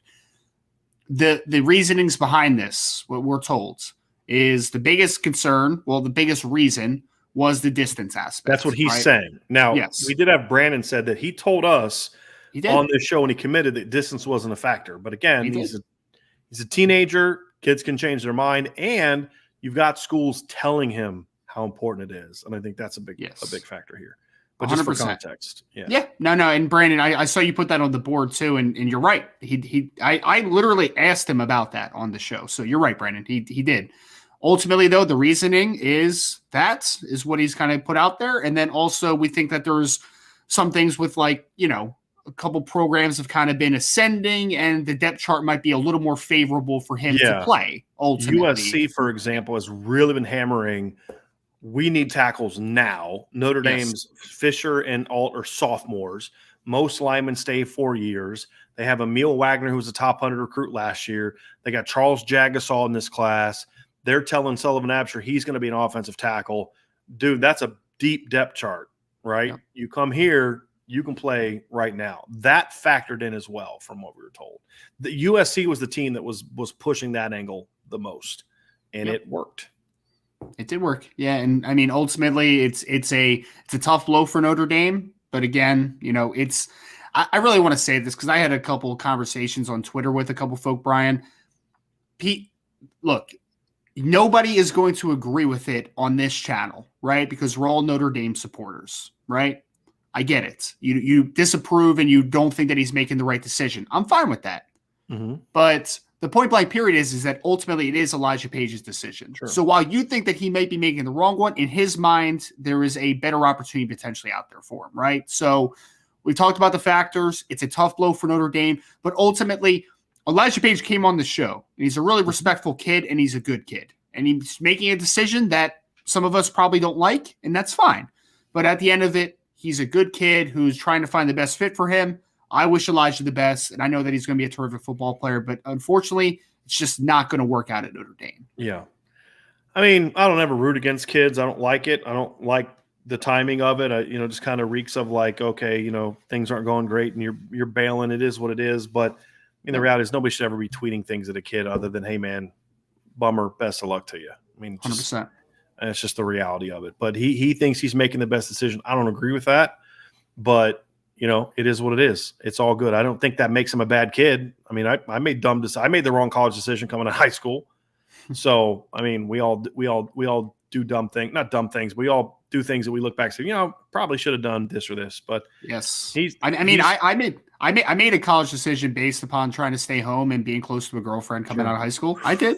It's a thing. I mean, it wasn't directly for the girlfriend, but that had a factor. There's a factor in it. Yeah. Oh, boy, it's not your current wife though, right? Or no, is it? It's not my current wife. No. So you lucked out that didn't work out. But anyway, so Ryan, so it is a loss. It is a loss. I mean, we could sit here and spin this. Oh, no big deal. Yes, the offensive line class is still very good. Yeah. Charles Jagasol is a top 100 player. Sullivan Absher's a top 100 caliber player. Joe Oddings, all their linemen are ranked as top 250 players by at least one service. It's still a good class, but here's the reality of it. They needed a pure left tackle in this class, and they're not going to get one as of right now. Ryan will have an article up later tonight that kind of looks at a couple guys he would look at, evaluates a few guys that he would look at that have that skill set. But, I think Sullivan Absher, and we were asked about this in the chat earlier. Somebody asked about Sullivan Absher and Charles Jagasol. Look, I think Charles Jagasol is a better player than Elijah Page. I do, but I think Elijah Page is a very good football player. Very good football player with a ceiling incredibly high, and the positional value is the thing for me that makes him a really good fit for what Notre Dame needed. So that's a blow. It is a blow, and we did think he was a top 150-ish caliber player at Notre Dame. There's no question about it. So we're not going to spin this. There's no spin of it. It's a loss. It's a blow. You had the kid committed for a while, and you weren't able to hold on to him, and it's a blow. It is, but. Honestly, from what I've been told, he has not focused on, what Notre Dame's offense is looking like. But even if it's not consciously, I have a hard time believing that what they're seeing isn't somewhat subconsciously in kids' minds. I have a hard time believing that it's just not a factor at all. You know what I mean, right? I have a hard time with that. Well, I would say this, Brian, the distance away from home stuff, I'm sure that's always been on Elijah's mind, but the simple fact of Notre Dame underperforming probably makes that an easier decision to go to, right? Like an easier thing that I don't necessarily think it's a fallback. I just think it's it becomes a bigger issue when things aren't going well is how I kind of picture it. So, right. It makes those other factors more impactful. Yes. Is basically what it does. If Notre Dame's still rolling, then maybe you say, hey, look, man, you sure you want to step away from this? But now it's kind of like, well, yeah, I do. I'm okay with that. And with USC playing well, it doesn't help. Now, it's early yet for Notre Dame, but for these kids, it's a different – they're going to look at it differently. So that's just the reality of where they are. So it is a loss. Notre Dame's going to have to bounce back. And here's the question I have for you, Ryan. I personally think right now, if from what I have been told, they really like what they've seen early on from Emil Wagner. Sure. I think obviously with Tosh Baker still having multiple years of eligibility left, and the fact that neither Alt nor Fisher have necessarily so far lit the world on fire to the degree where maybe you're as concerned about possibly, maybe one of them at least for sure is now going to have a better shot of being a 4-year guy. I think, you don't have to get a left tackle in this class. It's a loss not to get one, but it's not as bad of a loss as maybe as it would have been. I think I would look for kids. I would not shut it down, but I wouldn't force the issue either. I wouldn't take a kid that I didn't think had a chance to be a pretty good player. Like, I'm not taking a depth guy. Mm-hmm. If I find a kid that I think's got a ceiling, if there's a Joe Alt out there somewhere, that's a 3-star kid that's not ranked real high, but you're like, whoa, this kid's got some skills, go for him. Or if there's a high upside kid or a talented, high ranked kid that you think fits that mold, that, maybe there's you always look around. So, hey, look, if this staff's on the hot seat, this team has this, or this coach may leave. We really like this kid that's committed to such and such school, and we think that coach might leave at the end of the year. There's always got to be kids on your radar, but I just don't want them to force the issue. They don't have to take a 5th tackle. 4 was the number they needed. So they got their number need. Where this is a loss is from a specific position need within the offensive line. Yep. And so I'm not taking a project at left tackle unless it's a Joe Alt type of project at left tackle. I agree with you. Yeah, I wouldn't press the issue. I mean, to your point, right? It's not like you're sitting with 2 guys right now and you had a numbers issue at the spot. I think that I do think just kind of researching a little bit, just over yesterday, that there are a couple kids that are intriguing and a couple guys that I would definitely do my homework on. But to your point, Brian, like, I'm not reaching for a kid that I don't really have a high opinion on just to fill that left tackle spot. Like, I think there can be other options. And then, hey, 2024, maybe you take another tackle that you weren't prepared to take. Maybe the number goes up a little higher. So I agree with you. I don't think that you fill just to fill. It only has to be a player, in my opinion, that you truly do love. So I agree. We have a couple things kind of related to this down here, Ryan, that we'll kind of get to. And Brandon, well, let's just say this from James Mertz. James says, is it extremely rare for a commit to decommit and recommit later if the team is doing better than the commit expected? Yeah, it's rare, but it happens. That was Aaron Lynch's thing. Aaron Lynch didn't really start looking back at Notre Dame again until they went on that 4-game winning streak at the end of the year and smacked Miami. That victory over Miami and the manner in which they did it was the thing that really opened up his eyes enough to where Notre Dame could kind of get in. We saw Stephon Tuitt flip to Georgia Tech, but he flipped back to Notre Dame like almost immediately. That was a really, really quick one. It happens, but it's not frequent. Unless it's like kid leaves because there's a coaching change and then the new coach comes in and he really likes the new coach and then decides to come back. In this instance, it doesn't happen often. It doesn't.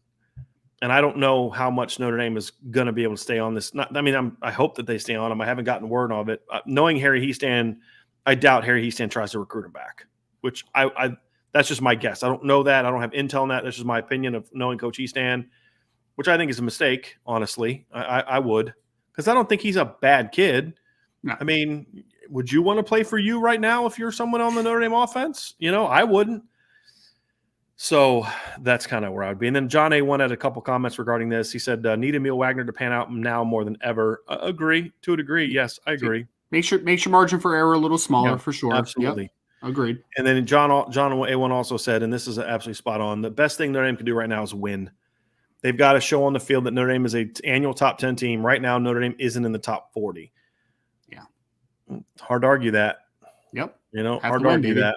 So yeah, you're right, John. Winning cures all usually. Yeah. So it does. It does. I mean, that's just look. I mean, the kind of kid Notre Dame wants. Like, I don't want the kids as I don't want a bunch of kids that are like, hey, I'm going to Notre Dame no matter what, right? Like, because those kids, like, you want it. Don't you kind of want a kid that is a little bit turned off if you're not a winning team? Like, don't you want that kind of kid that, yeah, I care about academics and I care about grades, but you know what? I also want to win.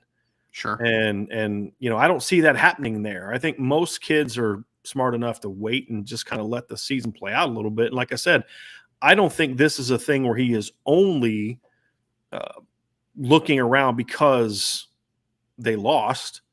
I just think that was one of those things where all the other factors kind of played a role in that. Mm-hmm. So that's kind of where I'm coming from.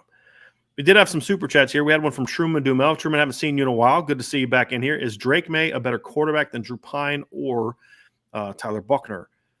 Right now he is. Yeah. Yeah, by far right now. Yeah. He's definitely a better prospect than Drew Pine. Tyler Buchner's debatable. Tyler Buchner's a weird kid to evaluate right now, right? And this is kind of more – people in the chat know that I'm incredibly high on Tyler Buchner as a talent. Yeah. But here's the reason why I have said in the past, Notre Dame has to go get a transfer quarterback. Now, I'm not saying go get a transfer quarterback and just hand him the job. Mm-hmm. Give Tyler a chance to fight for the job. But the reality is, this kid has now missed three out of the last 5 football seasons. He played one game in 2018 and got hurt. Played all of 2019, was brilliant. Missed all of 2020, not his fault because of COVID. So it's not about injury prone. It's about the lack of development. Missed all of 2020. Yep. And then comes out last year and plays as a backup. And then this year he starts 2 games and gets hurt. Mm-hmm. So in the last 5 years, Tyler Buchner has started in 15 games. That's a severe lack of development that he needed this year. And he's going to miss it again. That's the big concern for me. I have zero doubt about Tyler Buchner's talent. Yeah. And the people that were writing him off after 2 starts just from his production, to me, were not fans of his to begin with. And to me, fan, I don't mean that in the traditional sense, like you're a fan, so you're going to support him no matter what. I just mean like for whatever reason, you didn't think he was that good to begin with. Mm-hmm. I think he's incredibly talented. I think Notre Dame did a poor job getting him ready to run an offense that he was going to be really comfortable with the first 2 games. But the reality, too, is the kid hadn't played a lot. He hadn't played football as a starter in a while, and he was going to need, like if Tyler Buchner doesn't get hurt against Marshall, I'm much more confident about this North Carolina game. Much more confident because I think he would have broke out a little bit last week, and I think his run threat would have really ripped up North Carolina this week. Mm-hmm. But the reality is he's not going to get those games. He didn't play against Cal last week. He's not going to play against North Carolina. He's not going to play the rest of the year. And it's not even just the injury-prone aspects of it, Ryan. Yep. The lack of development's the concern. 100%. And people say, well, you get CJ Carr to reclassify. CJ Carr being the starting quarterback in 2023 is not the answer. Now, is there more of a, it might be good for him to reclassify now from Notre Dame's standpoint? Yeah, for sure, to help improve your depth chart. But CJ Carr is not the answer to the starting quarterback dilemma in 2023. It's going to have to be a grad transfer, in my opinion, or it's any kind of transfer if the kid can get into school. Now, you let Tyler and you let Drew and you let Angeli and you let CJ Carr if he reclassifies, all battle, and may the best man win. And then if Tyler beats that kid out, great. But you need to bring in a kid like this year. We thought you and I both advocated for bringing in a grad transfer quarterback this year as just a depth guy to protect you against if this exact thing happens. Tyler gets hurt again. This is what you needed protection against. But it wasn't someone to come in and necessarily beat him out. So I didn't want Keaton Slovis, anybody like that. But now my tune has changed in 2020 because of the lack of development and because Tyler has now had 2 season-ending injuries to different parts of his body. Yeah. Like upper, lower body. That's a big concern for me. Yep. So, and so that's my concern with Tyler Buchner. But I've never, still to this day, do not doubt his talent. I think he's very talented, but you have to start having legitimate concerns about, is this kid ever going to reach his potential? Or is he just always going to be a potential kid?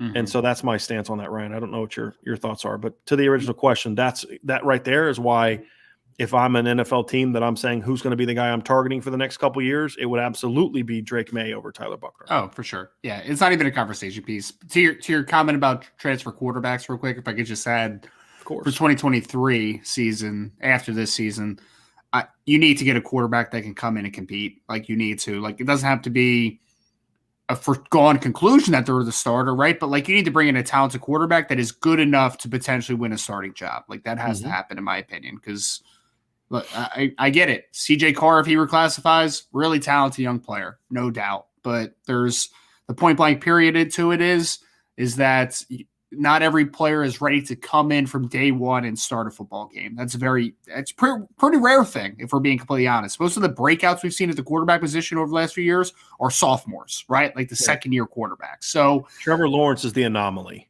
for a million reasons. Well, yes. Yeah. I mean, Justin Fields didn't play as a freshman. Bryce Young didn't play as a freshman. CJ Stroud didn't play as a freshman. Like, they're all sophomore breakouts, right? Like, it's Jameis Winston didn't play as a freshman. Kyler Murray didn't play as a freshman. Joe Burrow didn't play as a freshman. I mean, we could do this all day. Mm-hmm. Yep. So, but the point of the matter is that you need to find somebody. I think it's more than just a depth piece. I think you need to find somebody that can come in and that can compete with Tyler Buckner coming back from the injury, a talented player. Who that is, I have no idea. Don't ask me. I don't know right now. Talk to us at the end of the year as far as specifics. Yeah. You know, and it doesn't have to be a Power 5 guy. If it's a group of 5 kid that's lighting the world on fire and needs to step up in competition, that's fine too. If it's a Jack Cohn type of guy, like if Jack Cohn had an extra year of eligibility, this offense would look a lot different right now. It would. And that's not even a knock on Tyler Buckner. My opinion doesn't change about Tyler Buckner. It's just Jack would have been more ready to step in and run the offense that Tommy Rees is still trying to run. That's the key. And that's as much of a coaching issue as a player issue, but that's a different story.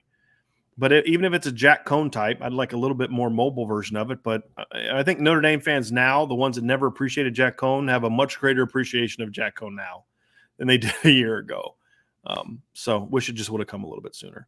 So Truman, that's appreciate the super chat pick or super chat there. And, obviously always appreciate your support, man. Very, very much. Have another super chat from Brian NY. As a 6-foot quarterback, Brian would have been perfect for Notre Dame. Yeah, I wish. The problem is Brian couldn't have got into school at Notre Dame.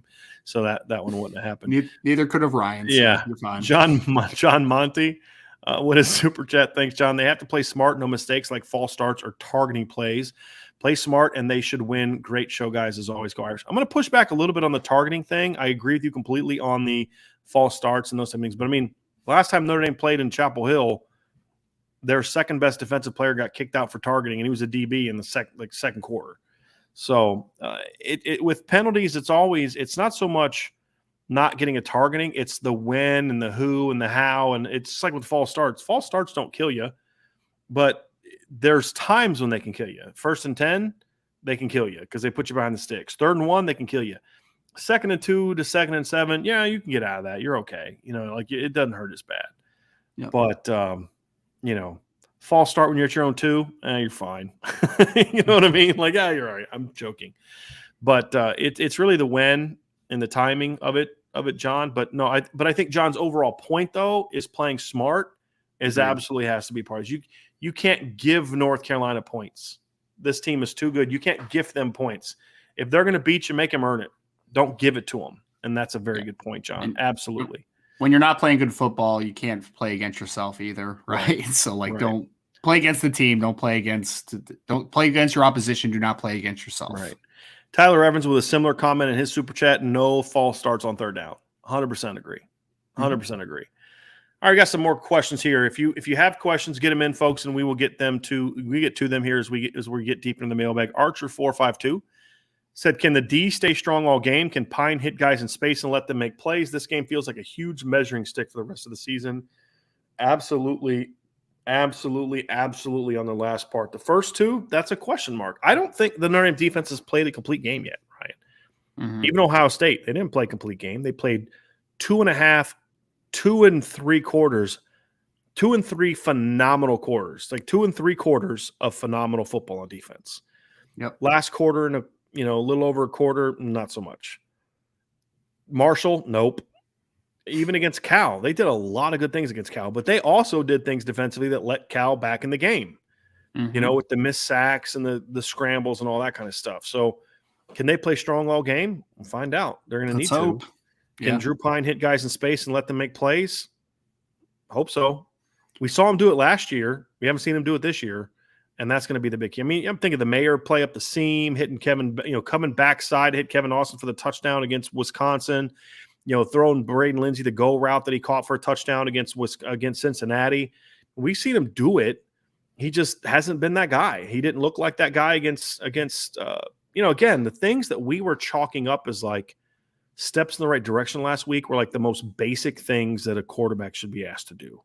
Mm-hmm. Like, hey, he hit a slide route in the second half. Good job. And why are we acting that way? Because he missed him in the first half. There's a ways to go. I'm getting Ryan frustrated again. But that's where they're at offensively, Ryan. And they have to make a big jump from game 3 to 4.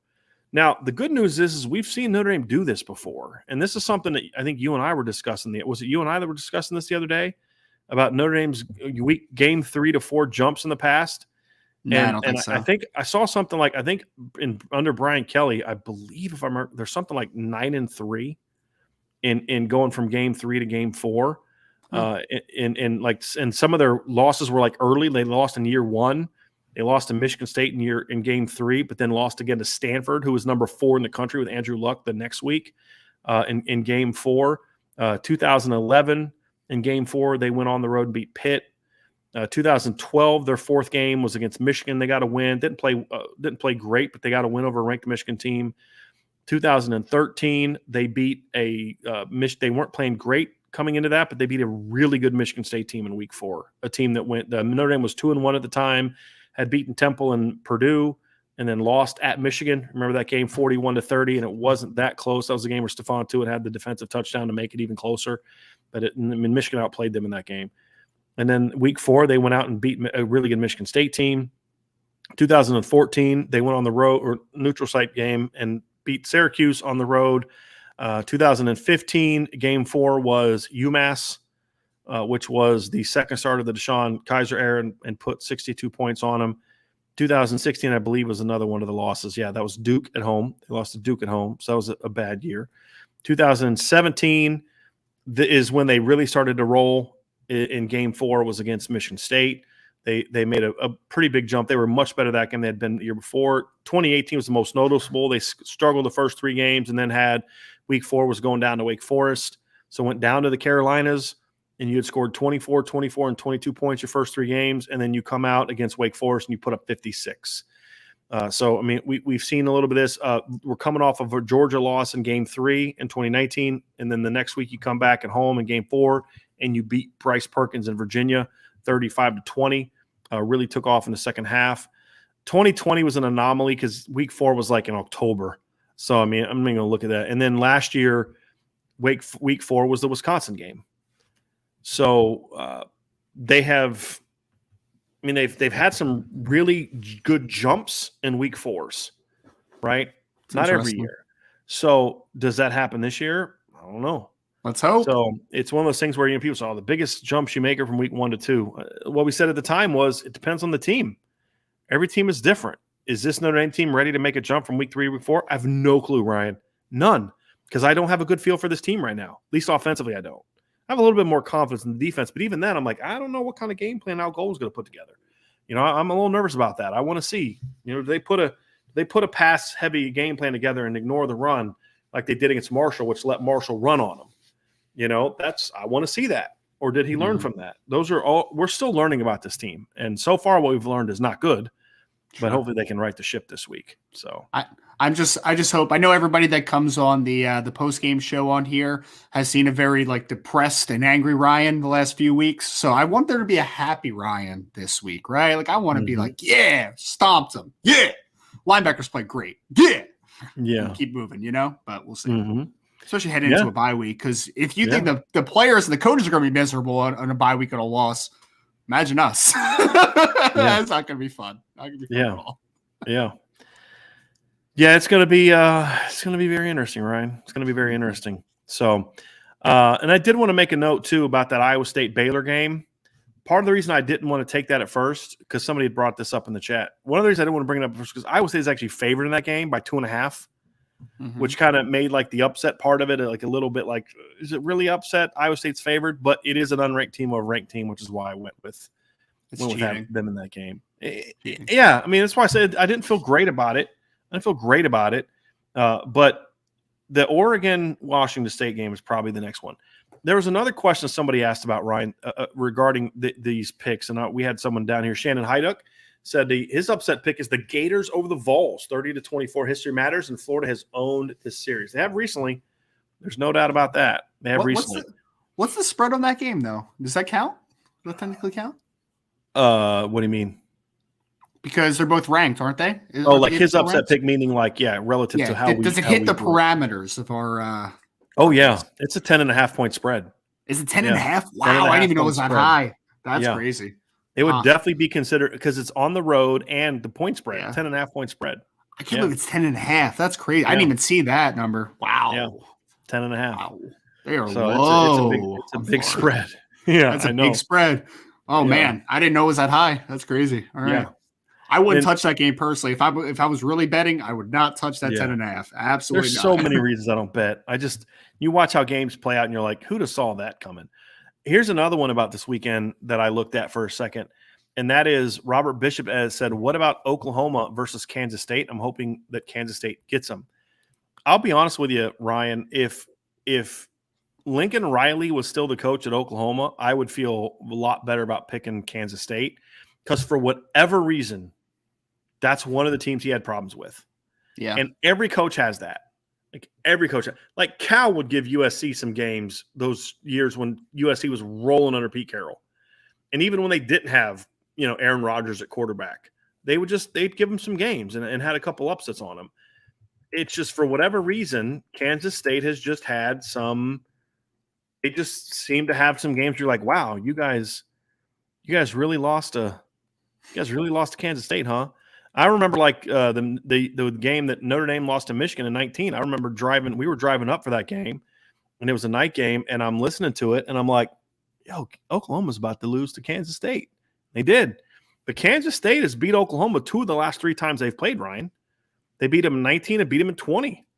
And then last year, Oklahoma beat them in Manhattan. It was 37-31. And then, even some of the years where they had wins, Kansas State also won in 12 and 14. That was under Bob Stoops. But, 2017, it was a 7-point win. Oklahoma blew them out in 2018, but the 2017 game was 42-35. So they've given them some battles. They've really played them tough for whatever reason. I don't know what it is, but yeah. I just haven't loved what I've seen from Kansas State so far. Like I would love to pick that game because I really like Deuce Vaughn a lot. He's a fantastic player. Malik Knowles is a good football player. Their former left tackle, now left guard Cooper Beebe is a really good football player, but Adrian Martinez just isn't that guy, man. Yeah. He's just not, unfortunately. So nope. If Skylar Thompson was still there and healthy, which was the big problem in the last 3 years, I'd consider that. Yeah. But no, I haven't loved what I've seen from them. But I didn't love what I saw from them coming into the Oklahoma game last year either. And they were 3-1, but they had a couple ugly wins that year as well. And they're a strange team, man. They're a strange, like going into the Oklahoma game in 2019. They were coming off of a 7-point win over TCU, who was just, that year not good. They were a 5-7 team. And then the 2 weeks before that, they got blown out by Oklahoma State, got blown out by Baylor, and then they go and beat Oklahoma. Jalen Hurts in Oklahoma. So I can't figure Kansas State out, man. I really can't. Oh, and when they beat Oklahoma in 2020, the game before they lost to Arkansas State. So, it's just one of those weird matchups. But again, Lincoln Riley's not there anymore. So I don't know how that's going to be. And it's because it's not program related. It's usually head coach related. Whatever it is about my team, we don't match up well against that, and that's usually kind of how it goes. So I just don't know enough about Oklahoma and who they are to feel good about that one. It's at Oklahoma as well, Ryan. If it was in Manhattan, I'd feel maybe a little bit different. But I don't see them going on the road and beating the one thing that Brent Venables has done so far is the defensive talent needs to keep getting better at Oklahoma. It's not great right now, but they're flying around a little bit, man. They are playing a lot better defensively. And I like Dylan Gabriel as a college quarterback. I think he's pretty good. So, yeah. They haven't played anybody good on offense yet, but they've done what you're supposed to do to teams that aren't good on offense if you're a good defense. Yeah. They've given up, 13, 3, and 14 points? This is a team last year in the opener, Ryan, gave up 35 points to Tulane. Yes. So playing bad teams. And Tulane was bad last year. Correct. Bad. Yeah. In 2020, they gave up 38 and 37 and 45 in 3 of their first 4 games against Kansas State, Iowa State, and Texas. 2019, they gave up 31 points in the opener against Houston. Again, so you say, yeah, they haven't played anybody, but they're doing what good teams do defensively against bad teams.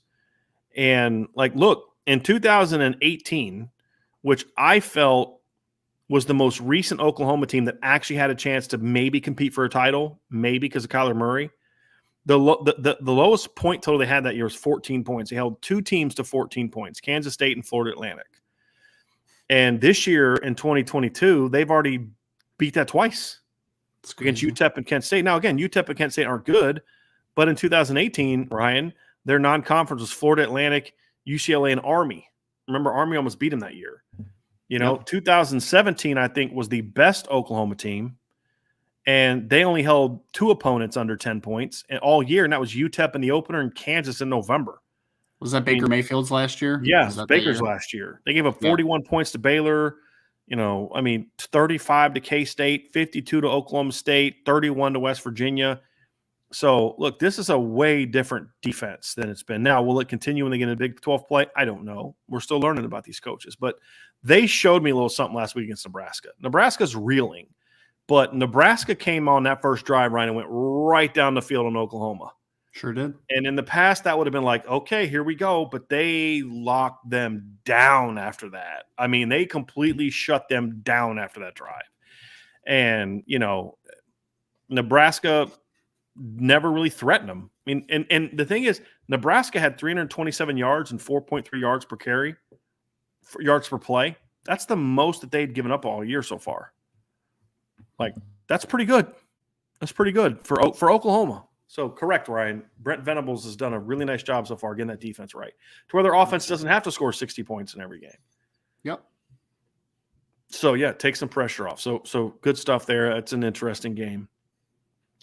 And we already asked that one. Rob Osgood said, I just asked the D-line and DNs to pin their ears back and go rampage on the UNC offensive line. Play like hell has no mercy. Play that quarterback. Make that quarterback start having happy feet. Yeah. I'm there. Yeah. Agree, Rob. Agree. Yes. It's a great comment, Rob. Zach Martin with a question. Do you think having a historical wide receiver coach as tight ends coach is hurting the blocking at tight end? Sort of like Al Washington moving from linebacker to D-line at Ohio State after leaving BC. Just a little quick thing. He left BC to go to – he spent a year at Cincinnati. Then he went to Michigan. Mm-hmm. So he was the D-line coach at 17 at Cincinnati and then moved to linebackers to Michigan. Just a little note. No, I don't think it's hurting the blocking because the blocking wasn't that good last year, except for George Takis, who we were told by sources couldn't catch. That hasn't been a problem for him at Boston College so far this year. Yeah, he's had at least 2 games with 6+ catches so far. And did you see that touchdown catch he had last week? That little back, he made a phenomenal, going up and getting his feet down, made a great touchdown catch last week. So, Ryan, no, I don't think that's an issue. No, I think people get so wrapped up in, well, where did this guy coach before? Look, if you can coach, you can coach. Yeah. I played quarterback in college. I played receivers my freshman year, and then I moved to played quarterback. I spent my whole career playing quarterback. I coached tight ends my first year as a coach, and I coached running backs. My first full-time job was coaching running backs. And kid was an All-American that year. My guys were very well coached because you study and you learn and you know what to do. Jared Parker's he's been primarily a receivers coach. He played receiver, but he's been an offensive coordinator. He's had a lot of responsibilities. He took over as interim head coach when they fired Darrell Hazel back at Purdue. He knows how to teach blocking, and they work with Harry Heastan. It's about, number one, I just don't think Kevin Bauman's that good of a player right now. I think the injuries he suffered in almost every year of his college career have kind of sapped him of some power.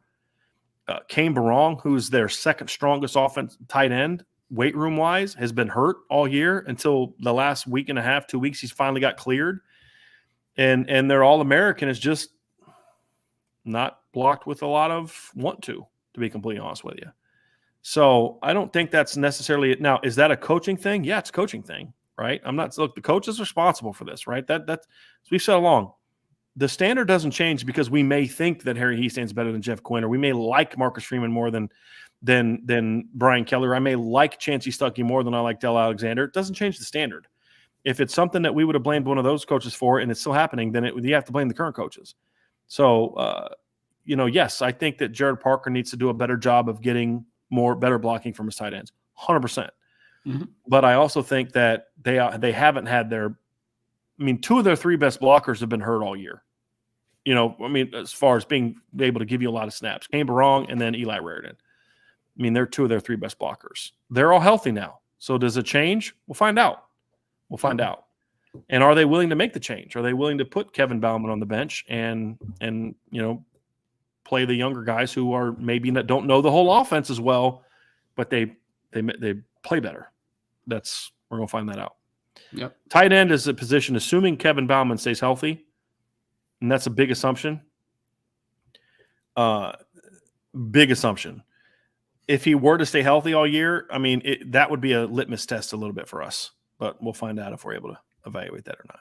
Mm-hmm. Meaning, will they play the younger guy, or are they just going to keep putting the older guy that knows the offense more?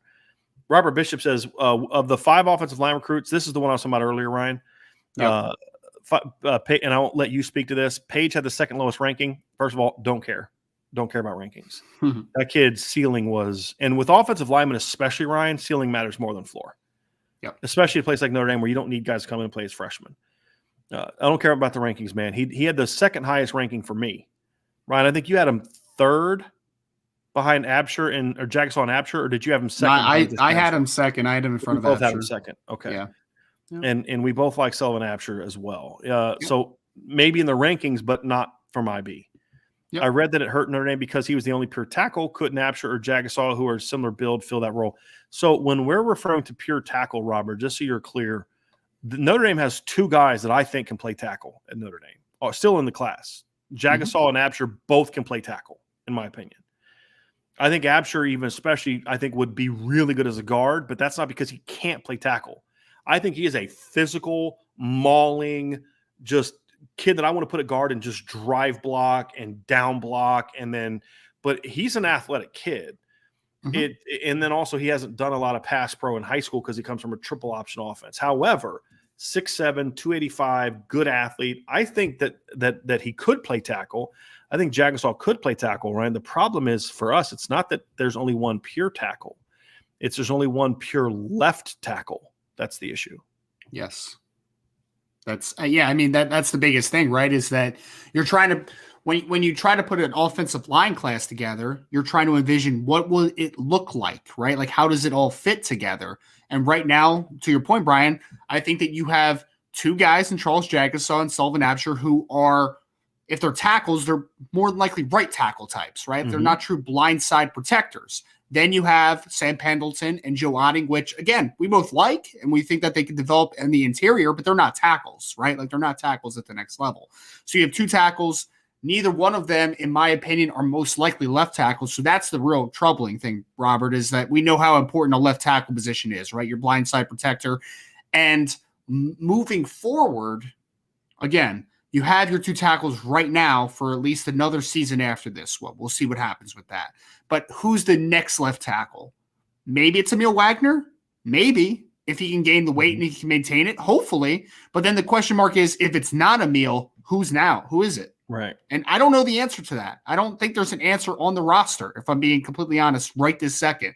So that's where it kind of gets muddled and it gets a little muddy. Just the fact that you don't know who that left tackle in waiting potentially could be if it is not Emil Wagner. That's why It was an important position for them to hit. And unfortunately, with Elijah Page decommitting, it's a hole in the recruiting class right now. Mm-hmm. Absolutely. We got a couple down here for the upset pick, Ryan, and this is an interesting one. I looked at it briefly, but I just don't know enough about him yet. But there's a couple people, Ray Holcroft, that I see App State getting beat easily by JMU. JMU's been playing well, but yeah. And Connor Burke said JMU over App State outright. And so just so you all know, when we do upset picks, they are outright. We are not picking against the spread per se. We are using the spread as a gauge for what is considered an upset. But when we pick upset picks, we're talking about that team wins the game. Not, hey, I have this team they're 30-point underdogs. I think they're going to lose by 10. That's my upset pick of the week. No, it's about they've got to win the game for it to be that way. But what I will say, Ryan, is if JMU had one more game under their belt, I'd be more willing to jump on that bandwagon. And this is the reason I didn't go with it. JMU's looked really good so far, like really good. They're 2-0, and they've blown out both of their first two opponents. They blew out Middle Tennessee 44-7, and they blew out Norfolk State 63-7. The problem, however, is if we're being honest, neither one of those teams are really any good. Middle Tennessee is like 2-1, but they beat Colorado State, who stinks, and they beat some 1AA team. They're not that good. Mm-hmm. And then, of course, Norfolk State's terrible. I mean, they got beat by Marshall 55-3. So I just don't know if we know about them yet. And App State comes into this game battle-tested, big time. They almost beat North Carolina. They beat Texas A&M.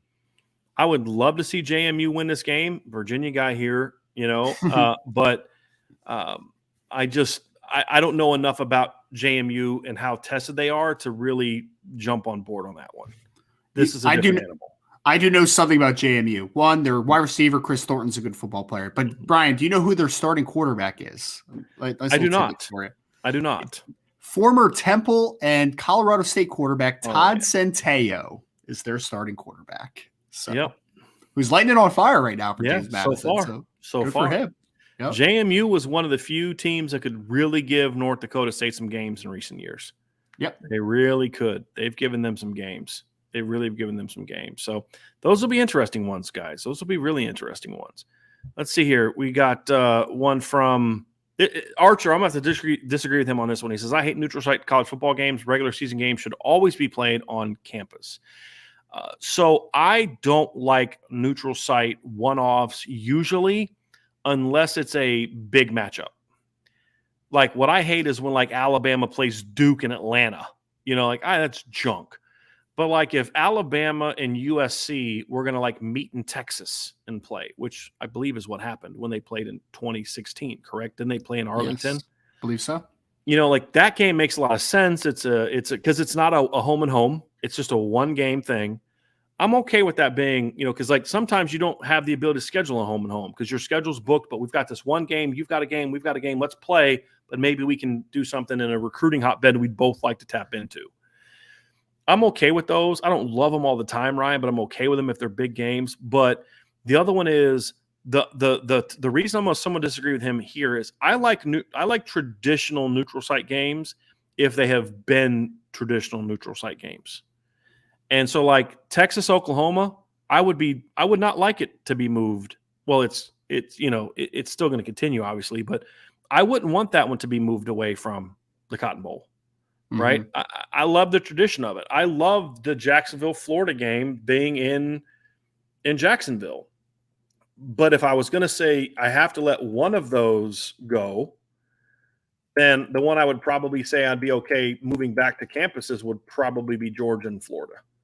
Mm-hmm. Because I just think I understand why they do it, but I just kind of feel like that's one where I would like to kind of see them move it back. But that's a traditional one. The last time one of those two teams played on their home field, I'm looking at this, was 1932 in Gainesville. Since 1932, every single game has been played. No, I'm sorry. 1995, they played in Athens. And I wonder if something happened in Jacksonville that year. And then did they play it in Gainesville last year? Hold on a second. Did they get rid of the game being in Jacksonville? I don't know. Hold on a second. Let me look at something here real quick. Let me look at this Georgia-Florida schedule here real quick. Did they get rid of that game being in Jacksonville? I'm sure somebody's already answered the question here now. No, it looks like it's back in Jacksonville. Was last year's game truly in Gainesville? I have no idea. Come on, Ryan. You're killing me here. That can't be right. I don't think that's right. Wikipedia said that last year's game was played in Gainesville. But I thought it was still in Jacksonville. So, yeah, it was in Jacksonville. They're wrong. Yeah, Wikipedia is wrong. They had last year's game as being in Gainesville. That's wrong. Looks like it says 1995 was played in Athens. I don't know if that's right either because every other game since 1932 has been in Jacksonville. So, but maybe there was like a hurricane on the Florida or something. They moved the game up north. Who knows? But But I like that. But honestly, if I had to pick one of the two, I'd still keep the Red River Shootout in Dallas. I really like that one. I really do like that one. But like I like that Army Navy, it plays in a neutral field. The only thing I wish about Army Navy is I wish they just kind of like played in like one stadium. Mm-hmm. You know what I mean? Like that one I wouldn't mind seeing go back to, home and homes with that one. I don't know how that one would work, but I would love for that game to be at West Point one year and at Navy the next and kind of alternate that way. Like it was cool. Didn't they used to play it at Yankee Stadium? Isn't that where the game used to be played? I believe so. Yeah. I thought it used to be played at Yankee Stadium. Like that'd be pretty cool. But that's back when Yankee Stadium was like a destination place to play games. Notre Dame used to play Army there all the time. Mm-hmm. But for those games, it was a big deal. But like they've played in Philadelphia a bunch. They were in New Jersey last year, Baltimore. They've played some, on home and away. But I would love to see that one be a home and away. That's one that I would like to see kind of go back to a home and away. I do. But yeah, what are your thoughts on those neutral site rivalries and neutral site games, Ryan? You kind of indifferent to it? Yeah, I don't really have a preference either way. Like good football is good football, in my opinion. Like if I was a coach for a team, I'd probably feel a lot more different about it. But just as a general fan, like I just want to watch good ball. So yeah, to me, it's about tradition. Yeah, it's not about really caring about it being at a place or the other. It's just about tradition. I like the tradition of it. I do. I like the tradition of the game in Jacksonville. I like the tradition of the game, the Oklahoma-Texas game being in the Cotton Bowl, right? That's just kind of how I feel about it. So that makes sense. Yep. So let's get to some more questions here. We are not Marshall. Who has the worst offense? Notre Dame, Texas A&M, or Iowa? It's not even close. Iowa comfortably. It's not even close. I don't know what the updated stats look like now, but everyone, I would just like to say before last game, Spencer Petras had a 45% completion percentage, did not have a touchdown pass, and their leading rusher had over 100 yards, but he was only averaging 2.8 yards a carry. Iowa is terrible. He did their potential All-American tight end. Yeah, their potential All-American tight end Sam Laporta had like 10 catches for 60 yards going into the last game. Like it's not good. He did throw a touchdown pass against Nevada. Well, that's good. But he went 14 of 26, so he had all the way up to 53.8% completions. And he averaged 6.7 yards per attempt. It's so Nevada. Bad, man. It's so bad.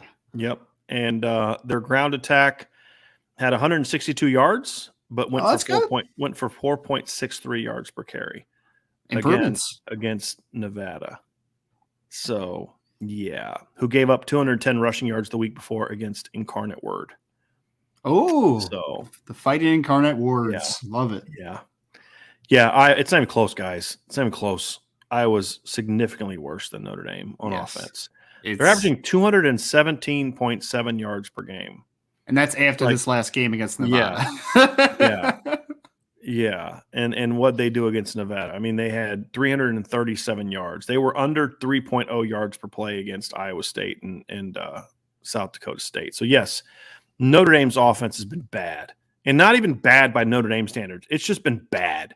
Period. Yep. But it's still better than Iowa's.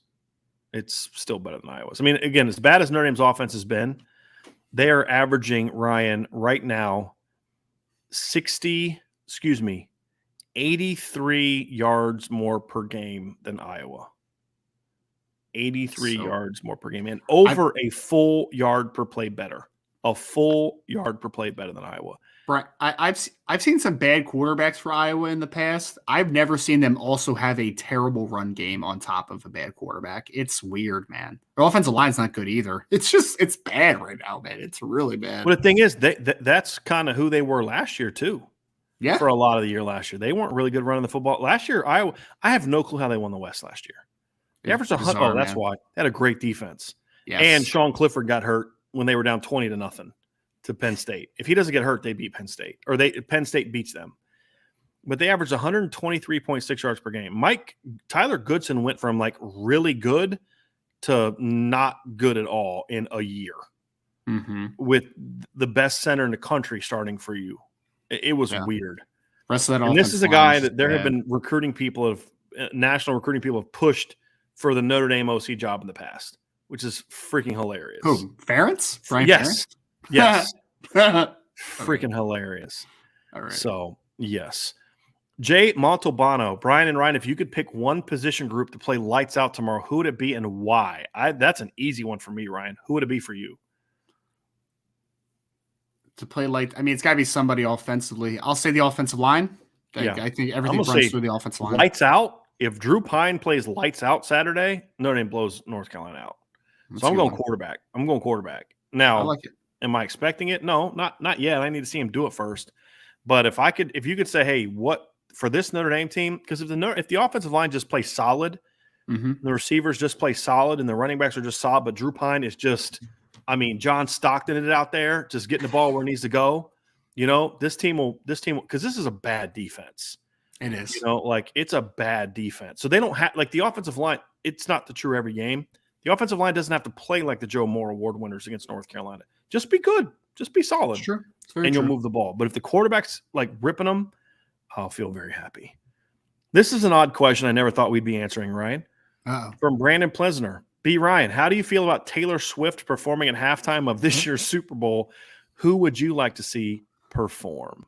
So 17-year-old Ryan Roberts had a thing for Taylor Swift, but 30-year-old Ryan Roberts does not care at all about Taylor Swift anymore. So I guess indifferent again, Brian. It's whatever. I'm probably not going to listen to it anyway. So I don't care. That's my thing. I'm not going to listen. I'm not going to watch it anyway. I watch the Super Bowl. I don't watch NFL hardly ever. I'll watch the Super Bowl because it's just the one last year was cool though. Yeah. The one last year was cool. Yeah, they had all the rappers on there and stuff. I didn't like it. I didn't like it. Oh. No, it was okay. I don't know. I had some issues with it, but I don't know who that. I'm not a big Kendrick Lamar. Not a big fan of his music and modern rap in general. Just whatever. It didn't do it for me. Seeing now, if Snoop and Dre would have performed 15, 20 years ago before they were grandfathers, it'd be a little bit different deal. But I've never been a big halftime show guy. There's been a couple. I thought, who was it? There was somebody recently that did one really good because I normally don't watch them. That's my time to get up, go to the bathroom, make some nachos, stuff like that, right? Mm-hmm. But even when I was a kid, I didn't really watch halftime shows. My parents would, but I didn't. What I like? What the Super Bowl stuff I like is I like the national anthems better. Somebody Lady Gaga a couple years ago just did a tremendous job with the national anthem. I'll never forget when Whitney Houston did it when I was a kid. I think it was around the time of the first Iraq War, and it just was tears and just the patriotism and all. But I like a good national anthem. Somebody that just really just crushes the national anthem. Lady Gaga is a really good singer. So yeah. I'm there and she didn't, she's kind of strange and she does these crazy things and all that. But when I heard she's going to do it, I was like, okay, what kind of outfit is she going to wear? I was actually genuinely nervous. She was going to, because I don't know her personally, know much of her personally. I just know she wears weird stuff when she performs. Yes. Yep. And she had the nails, but she was red, white, and blue, and then some people just butcher the national anthem. They'll just that's not what. Oh, do you remember when Fergie did it? Oh God, that was so bad. So bad. But Gaga's rendition of it, man. Even now in my 40s, I've heard a million national anthems. I was tearing up, man. It was tremendous. No doubt about it. Someone said the Prince halftime show. I remember that one. That was funny. The young Ryan Roberts was also amused at the Justin Timberlake, Janet Jackson fiasco back in the day. Do you remember that? Sure. I remember. I didn't watch it, but I heard about it certainly afterwards. Like I said, somebody else just said that. But that's more the perverted side of you guys, not so much that it was a good performance. Oh no, I was too young to even appreciate it. I was just like, what the heck just happened? I don't know what happened. Yeah. It's funny. You're the 17-year-old. When I was 17, I don't even know if Taylor Swift was even born yet. But I'm not. She was born. You're not that old. I don't know. When I think of the problem is too, as I'm kind of old. It's some of these people I don't even know. Who was the one? Somebody just talking about The Weeknd. I didn't even know who The Weeknd was until I heard he was playing the Super Bowl. I was like The Weeknd. I'm like, yeah, the game's on Sunday. Yeah, it's The Weeknd. No, The Weeknd's performing. I'm like, what is The Weeknd? Is that a band? No, that's a dude. I'm like, there's a guy's name is The Weeknd, and he doesn't even spell it correctly. So I don't have a clue. That's so funny. Somebody said Meatloaf. I do remember Meatloaf having a really good, and I'm not even a Meatloaf fan, but he had a really good halftime show. He's got a good voice, though. He's got a good voice. You know, my dad's favorite of all time, and I know he listens to the show, so he'll probably hear me. But do you remember when Paul McCartney did the halftime show the one year? That was pretty good. I didn't watch it. It. My dad watched it, but did Meatloaf do a halftime show? He might have done something else. Hold on. They said he was at an All-Star game, so maybe that was it. But I remember he did something that I really liked. U2, I know a lot of people love when U2 does it. Somebody said that. I'm not a U2 fan. Yeah, I'm not either. Like I think it was it Rolling Stones once when I was a kid. I can't remember. Probably. I was never a big Rolling Stones fan. I grew up more in the Beatles. I've said this. I think I said this. He ran the two most overrated singers of all time, in my opinion. And there's going to be Notre Dame fans are going to push back on me, and knowing where you're from, you may push back on me too. I'm going to agree with you. Go ahead. Yeah, so we did talk about this. Mick Jagger's number one, and Bruce Springsteen number two. I didn't think you were going to go that way. I thought you were going to go John Bon Jovi. No, I like John. I like Bon Jovi. I think he's a little overrated of a voice. A little overrated. His voice is overrated, but he's a great performer. Yeah. Sure, I agree there. Bon great artist, great performer. I like their music. He has a good voice, but he's got some classic songs. 100%. I don't know. Like Bruce Springsteen, first of all, he always looks constipated. Like, dude, did you need to like push one out before you came out and sang? Like, he's like, did you ever see the thing "We Are the World" that they did back in the Live Aid? Live Aid thing. Yeah, which was that song still to this day like kind of chokes me up a little bit, but. Like even then, like he gets up there and like he doesn't even have much like, and he's just like his song, like the words he's singing aren't even like that powerful. Like it requires this really like, and he's just like, and it's like, dude, what are you doing? My dad does not like Bruce Springsteen at all. I just don't get the Bruce Springsteen infatuation people have, man. I've never got it. But yeah, the Rolling Stones, Mick Jagger, Bruce Springsteen, very overrated. Yeah, very overrated. So. Yeah, not a fan. So I Taylor Swift, whatever. It's just good. It's not someone I might want to watch, so I might get distracted during halftime when I want to go do other things. That's all. Yeah, they need to play like the Killers for me to get excited or something. Who are the Killers? I don't know the Killers. No. I don't listen to I told you, man, I don't listen unless you're going to play like Jeremy Mr. Brightside playing. Mr. Brightside. I'm not going to sing it on air, but no, you have to tell me later. I don't listen to the radio. I keep telling you this, man. They're on classic rock now, man. Okay. The Killers have been around for like 20 years. That's still the radio. I still don't listen to the radio. So I might hear it I might know them when I heard it. So, yeah. Yep. So I don't know. I'm not. People don't like the Killers in here. You guys have bad taste. Really bad taste. Somebody said Dan Aykroyd singing with the "We Are the World." Yeah, I know. When you look at the video, like there's this when they're scrolling the whole crowd, there's like Dan Aykroyd. I'm like, what the heck is Dan Aykroyd doing up there? Like, what the freaking heck is that all about? But yeah, that was a good one. That was a good one. So anyway, then they did a remake a few years ago for like Haiti, I think, and I was like, this is terrible. Like, no, this is just not good. I'm about to block Robert Bishop. The Killers are terrible. What? They suck. No, he said they suck bad. So, yeah. Oh, sorry. Another person. Killers equals Nickelback.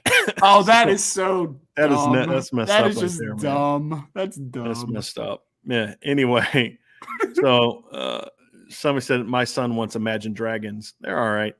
Imagine Dragons is kind of like Nickelback to me, in that. Like I actually like think Nickelback has a good sound. The problem is like every song sounds like the same to me. And that's how I kind of feel about Imagine Dragons a little bit. It's like they just all kind of sound the same to me a little bit. So when I went to pick up my rental car today, somebody was listening to nothing but a G thing in the radio in the Enterprise place, which I thought was hilarious. I was like, wow, I haven't heard this song in a long time. So yeah, but all the artists I would want to perform, most of them are dead. You know what I mean? Like Mobb Deep can't perform, Tupac can't perform, Big can't perform. So this is what I'm curious about right here. Charlie Weiss's last belt move just said Brian knows Imagine Dragons, but not the Killers. Agree, Charlie. Well, the reason I know Imagine Dragons is because they have a bunch of songs that they would play on like CBS and ABC and ESPN before football games. So I'd be like, "Who's that?" And then it's like, "Oh, it's Imagine Dragons." So that's how I know them because people would play them. It was like a football song. Like I know we're going off songs, but like songs that would be played during games. We're going off on a tangent here, but Jared just said seeing the Killers next month. Ryan, I am seeing the Killers in like 2 weeks. So Jared, okay. I'm there with you, man. There with you. All right. I'm with John Kristofik. I'm there. Yeah. Everybody knows Mr. Brightside. It's a classic. Everybody knows it. Craig Bolton. I might know it when I hear it, and I'm like, oh, that's it. Because back in the day, songs didn't always have the name that was anything to do with the lyrics of the song or whatever. Craig Bolton said, "Let's go with Toby Mac." I would not enjoy it. I'm not a Toby Mac. He's okay, but if you're going to go that route, which I don't think that would be great. I would love that. But I'd go like Third Day. I think Third Day. I don't know, Ryan, if you're familiar with Third Day. They're a Christian rock band. I don't know actually they're together anymore. Or Jeremy Camp, because they actually have like really like songs you can like. That would be like their songs would fit a halftime show really well. Because like I like something kind of up tempo for halftime. Like I don't want like, there's some like, okay, when I was younger, I loved Nora Jones. She had a great voice, right? When I was getting coaching, great, but she's not someone I would have for like a halftime show, right? Like let her sing the national anthem, right? Like don't have her do the halftime show. Like not everybody's like a halftime show type of artist. I think someone is going to have some upbeatness to that. So that's what I would want somebody like that. So upbeatness. Yeah. I like that. Yeah. Some upbeatness. There's gotta be some upbeatness to the halftime show, in my opinion. Right. So, there's some very weird comments being made right now. I see it. So. I see it. Yeah. Let's make Smash Mouth great again. Cool again. They were never cool. So yeah. Okay. Sure. Yeah. All right, so let's get to some more here because we have gone off the rails. Brandon, thanks a lot, man. This is where it all started, right here with my man Brandon. He started it. It's Brandon's fault. Brandon's Robert fault. Bishop says, Brian, are you concerned that our offense or lack thereof aspects any of our receiver recruits? Not yet, but if it continues, it will. I think the bigger issue now that I would kind of be is not so much the pass game through 3 games. It's more of Tobias not playing. Yeah. Is more of what I've heard is an issue for some of the 23 kids. It's like, why isn't Tobias playing? Like, this guy's really good. Like, why isn't Tobias playing? And so I think that is more concerning than the offense, because the offense is, well, yeah, they'll change the offense when we get there. They don't have receivers right now when we get there. But then it's like, well, hold on a second. You have all these issues at receiver, and you're playing Matt Salerno and Jaden Thomas, and you got Tobias in on the bench. Tobias is a top 100 dude. Like, what? Well, yeah, you're saying this to me, but you said that to Tobias too. Hey, and that's a concern. That's why they need to rectify that, number one, because it would help them be better, in my opinion. And number two is because you're sending a very bad message that if you're a top 6'4", fast, advanced, great hands, highly ranked, you can't beat out Matt Salerno, or you can't be given the opportunity to beat out Matt Salerno. Horse pucky is what I would say if I was one of those kids. Flat out what I would say if I was one of those kids. And so that's going to be an issue that needs to get fixed, in my opinion. Big time, Ryan. Yeah, there's no doubt. Rob Thidoff said, Brian, are you down with OPP? No. But I did see Naughty by Nature in concert when I was at Wittenberg. They had fallen so fast that they did a free concert at Wittenberg University, which was a pretty good concert. But they had fallen off pretty good. But no, I liked the song, but the way that you phrased the question, no. So yeah. David Carpenter says Jim Harbaugh listens to the Killers. Ouch. Middle finger emoji is up. Yeah. The Sunset Kid. This is awesome. The Sunset Kid says, Brian, I don't know if you remember me. I do. Asking you to pray for Jenny D because she has breast cancer. I'm glad to tell you she is cancer free. Thank you for the prayers. God is great. Absolutely. Man, that is great news. That is absolutely great news. And then we always appreciate when people do come in here for prayer requests that you keep us updated on it. There's no doubt. There's no doubt. So we are happy to hear that. That is amazing. We have the super chat from Ray Holcraft. He said, yes, Ray, thank you. Thank you for your super chat, by the way, Ray. Thank you for a great show and great IB community. Love how people support and pray for each other here. I learn about football here and laugh as well. Great job, Brian, and Ryan. Now, this comment was made before we started talking about halftime shows. So I'm curious if Ray still feels that way about the show. But well, we definitely made him laugh if it hadn't at that point. So Yes, yes. And then Archer asked, you were at Witt. My high school girlfriend went to Witt, and I made a drive out there to visit her. I did. I was there for 1 year in 2001. I was an assistant coach at Wittenberg. Yes. John A1 says, if Notre Dame runs the table and finishes 10-2, how do you see the 2023 quarterback room playing out? I don't think they have. Question. Do you think they have to run a table to get a quarterback? I think if anything, like how bad the quarterback room looks right now might be more appealing, attractive. Yeah. I mean, I'm interested, John. I mean, I feel like people keep asking about the 2023 quarterback thing, and I just keep talking about, it's a couple guys that we know of that are kind of who the staff has an emphasis on, or at least their eyes on, and it's just something that needs to be figured out throughout the season, right? So I think if there's some momentum riding through, it'll help things. But I also think Brian's correct in the sense of, like, if it isn't great, though, you can still sell, like, hey, you might be able to play early here, right? Like, come play ball type of thing. Seriously. So it's going to be interesting, man. I don't know who the 2023 quarterback is ultimately going to be. I still think that they're going to get one. It's just my polls. It's how I feel. Could change. That's just what I think. But, I mean, you're going to have someone that's going to come in and compete, right? With Tyler Buckner and a grad transfer potentially, Drew Pine if he's back, Steve Angeli. There's competition, I think, this offseason is going to be vital at the quarterback position. Yep, absolutely. Absolutely. Specifically to the question, how do you see it playing out? I mean, really still depends on if CJ Carr is going to reclassify or not. It's the big question. And I think I think Tommy really wants him to reclassify is what I think is the case. And I think that the injury to Buckner might give CJ a little bit more incentive to reclassify. Not that he's going to be the guy in 23, but now it's the chances of starting in 24 have greatly increased since Tyler Buckner was injured. And so if they do bring in a grad transfer for 23, he learns that year.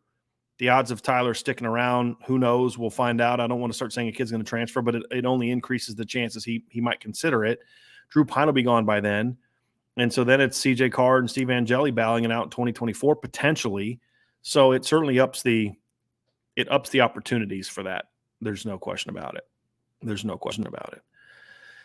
So here's a question from Antoine Gates. Antoine's comment says, Brian, I never knew you were a fan of old school rap, the best rap. See, I don't call it old school rap, right? Like that's just kind of that's just rap to me. Like, that's just kind of, I don't know, like just kind of, I don't care. I guess it makes me old, but yeah, it's just what I grew up on. You know what I mean? Like, and the thing is, I was more of an East Coast guy normally, but there was some West Coast stuff I did. I thought Tupac's West Coast albums were good.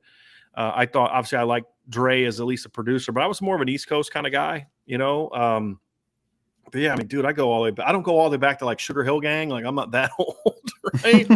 But like Rakim,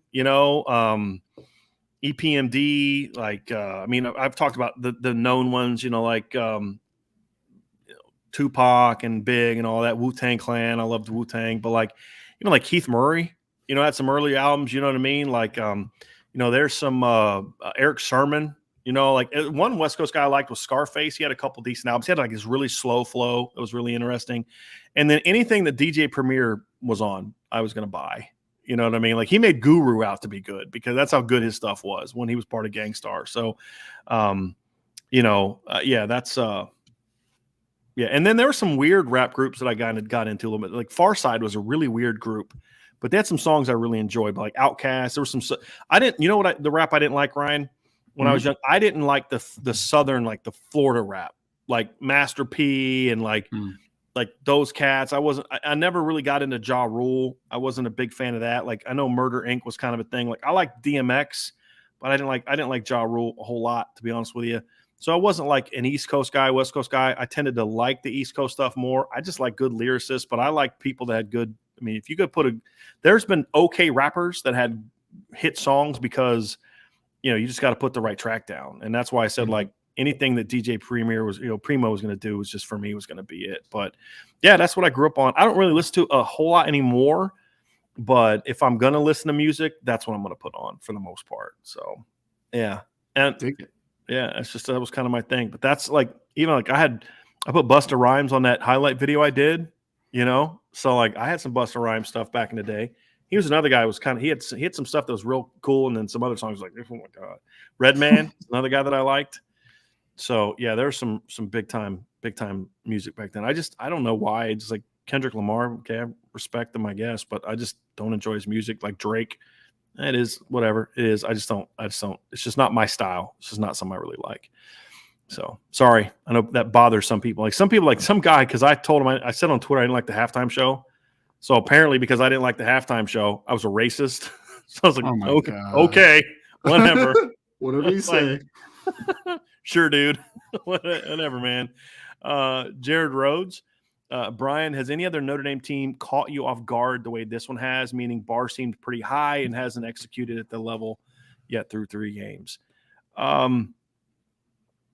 It's funny, Ryan, like 2016, I went on a national college football show before the season, and I said, this team's either going to overcome the issues that they have and be good, or they're going to implode. They're not going to be 8-4. They're not going to be 9-3. And so I was a little surprised at 4-8, but just because of how bad the schedule was, but I thought that team could implode. 2018, in the first 3 games, surprised me a little bit because I thought the offense was going to be a lot better. I did. And obviously the Michigan win was big, but they were so bad against Ball State, and they were so bad against Vanderbilt. Those games surprised me. And so I'd say that's probably the closest thing, Jared, but this team has been on offense has been so far away from not just even where I thought they'd be, but just where any person did anybody be like, yeah, they're going to score 15 points a game through the first 3 games or 18 points or whatever, I mean, did anybody think they're going to be this bad on offense? I don't know. Nope. I have a hard time seeing it. I had a very hard time seeing it. So even sources didn't think that too, right? Yeah. I mean, it's just crazy, man. Yeah. I mean, people who were at practice, like, I mean, just, yeah, man. Like, yeah. Not great. So Nelly, I was not a Nelly fan. Sorry. That was not my thing. That was your bag? Not my bag. No, like, it's a group that I respected their talent, but I never like really dug their music a ton, was A Tribe Called Quest. Like, I respected their it's kind of like some rock music. Like, there's some rock music, man, I really appreciate how good they are with those instruments. And like, boy, that guy can, like Metallica, I can really appreciate Metallica's like talent with guitars and well, the drummer's not that good, but the guitars, but like, I just don't like that kind of music. You know what I mean? Like, it just doesn't, like, I don't get into it, but I can respect, like, wow, like I could listen to a great pianist and be like, man, that guy, that is just, wow, that's moving. I appreciate like talent, right?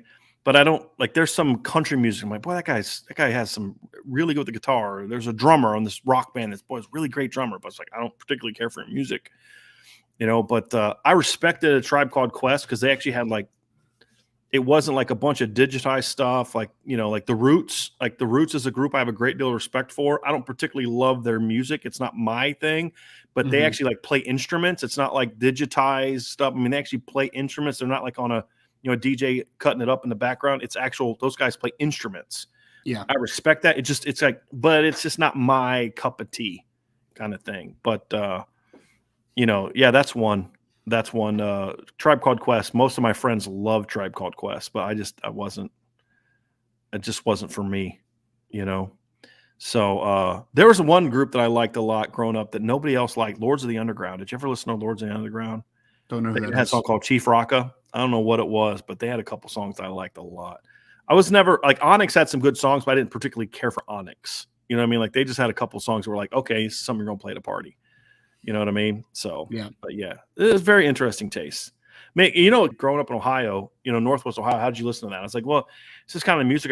I grew up with my dad listening to like the Temptations, the Four Tops. My mom was a big Al Green fan. So it's just like the natural manifestation from that as a kid was to R&B. And then the manifestation from R&B was into hip hop when that kind of became a thing. And, so it just was kind of what I grew up on. So like my parents bought me like this, the radio. You had like the 2 cassettes, and then you could tune the dial, and then you had the record player. So like, I'm listening to my dad and mom's old 45s. My dad's some like Beatles and stuff like that, but like most of their stuff was like the Temptations, the Four Tops, Supremes. My mom, like I said, my mom was a big Al Green fan. Bill Withers, stuff like that. So like that's before my time, but that's what I grew up on, and that just led me into, kind of just led me into a different type of music. So yeah, but I can. There's not a single type of music that I don't like a song or a group on, except for like heavy metal, like that crazy, like that like I just like I can't do that. Like the country is like there's some what's my favorite type of music to actually go to a concert for is actually country music. It's my because it's like too. It's like you can just because you can go with some friends and just enjoy being there and because everybody knows country songs and all that kind of stuff. But like rap concerts I don't enjoy a lot, but country concerts just seems like a more laid back environment. So that's fair. It's kind of interesting. Although I wouldn't be sitting there like listening to country music in my car or in my room. You know what I mean? So just I have a weird thing with music. Weird thing with music. But I blame my parents because they made me play piano when I was a kid. They made me be in the band when I was a kid. Like they wanted me to be well rounded. So I just had an appreciate. I wasn't very good with instruments. Like I played the saxophone, I played the piano growing up. I wasn't very good at them, but I just enjoyed good music. So we've learned a lot about you today. Yeah. All because of what? Taylor Swift? All because of Brandon Plisner. All because of Brandon. Thanks a lot, Brandon. Yeah, like this. This is the kind of music. Like this kind of music, I do not like at all. I don't like Marilyn Manson either. No. He's a weird guy. On top of not being that good, in my opinion. Yeah. Very weird. Very freaking weird guy. Like if I got caught in an alley for him, I'm like, okay, hold on, let me make sure that I got my protection here because that guy's insane. Yeah. So anyway, but that's it. So I think. Here's what's funny. Archer's absolutely right. Ryan has no idea who any of these artists are. I knew most of them. A couple of them, I was like, I have no idea who you're talking about, but I knew most of them. Archer, you're not giving me enough credit. I knew most of them. Yeah. Bone Thugs and Harmony. They had some decent songs, but not. See, I have no idea who that is. I have no idea yeah. They had some decent songs, but like they were kind of weird. Ice Brian. No, you did not have. I was not rocking Vanilla Ice back in the day. Sorry, not happening. So anyway, so I think that's gonna do it for today's show. Did you have a Brian? Did you have an embarrassing haircuts when you were younger? By the way, dude, I've had this haircut since I was like 16 years old. Gotcha. Yeah, and I have a good friend. I found out that he was a Frosted Tips guy back in the day. So just curious. No. Okay. So the only thing I ever did, I didn't have a bad haircut, but like my hair was like grown out a little bit more than this. Yeah. And we were going on our senior trip. And I was not an overly rebellious kid. Like when I got my ears pierced for my freshman year of college, I asked my dad if it was okay.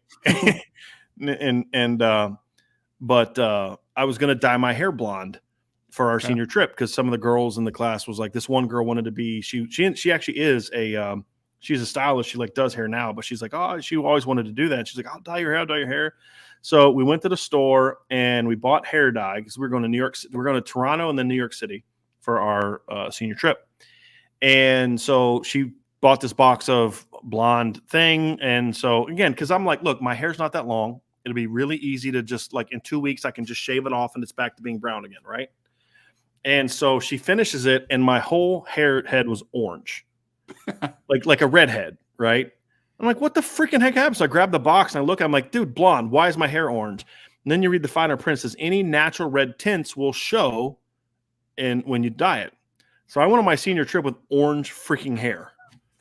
So like that was probably the craziest hair thing. But no, the only other haircut I had besides this was just I would comb my hair over and part on the side. I'm not a very adventurous hair guy. That's why I not shave my head, but went with a buzz cut my whole life because I don't want to have to deal with hair. I don't have to comb it. I don't want to put gel in it or any of that other crap. Like I don't want to spend any time on it. And the best way to do that is this.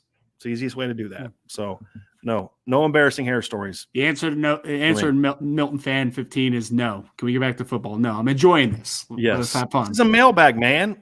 And if we had more football questions, we would ask more football questions. We would answer more football questions. So if you want us to get back to football, ask a question about football and we will, So there you go. So that's going to do it for today's show, Ryan. So there you go. Thank you for that, Irish Chi-Town. Thank you very much. I appreciate that. Anyway, John, thank you for that very much. So that's going to do it for today's show, folks. We'll be back tomorrow. Vince and Sean Stiers will be back tomorrow. Oh, Tyler Evans said, did we get his super chat? We got one of them. Did he send a second one, Ryan? Did you happen to see if he sent Tyler Evans sent a second super chat? Let me get up here before we get out of here. Did not. Because I definitely don't want to miss any super chats. So just give me a second. Oh, here we go. Oregon State versus Southern Cal. You did mention that game, right? What does Oregon State have to do to win that game, man? Because I mean, look, I think they control the clock. They run the football.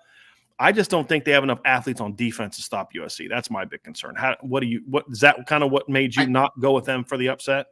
Yeah, it's just, I mean, USC is just kind of, they're playing really good football as far as like their playmakers right now, right? So like, I mean, like they have one decent corner at Oregon State, Rajon Wright. Otherwise, like I just don't think they have enough talent in the secondary. But I would say that Oregon State does have a chance, I think, to run the football a little bit. The Sean Fenwick's starting to get it going a little bit. I actually kind of like Chance Nolan as a college quarterback. I think he's a pretty solid player. And their offensive line's good, Brian. Like no one talks about that, but Oregon State's offensive line's pretty good. So I think that's the way you beat them is you have to control the line of scrimmage. And I think they possibly can. That's why I think they've been doing that for the last 3 years. I mean, that's the thing is they have really, Jonathan Smith has really developed a program that can run the football. And he's done it with different backs.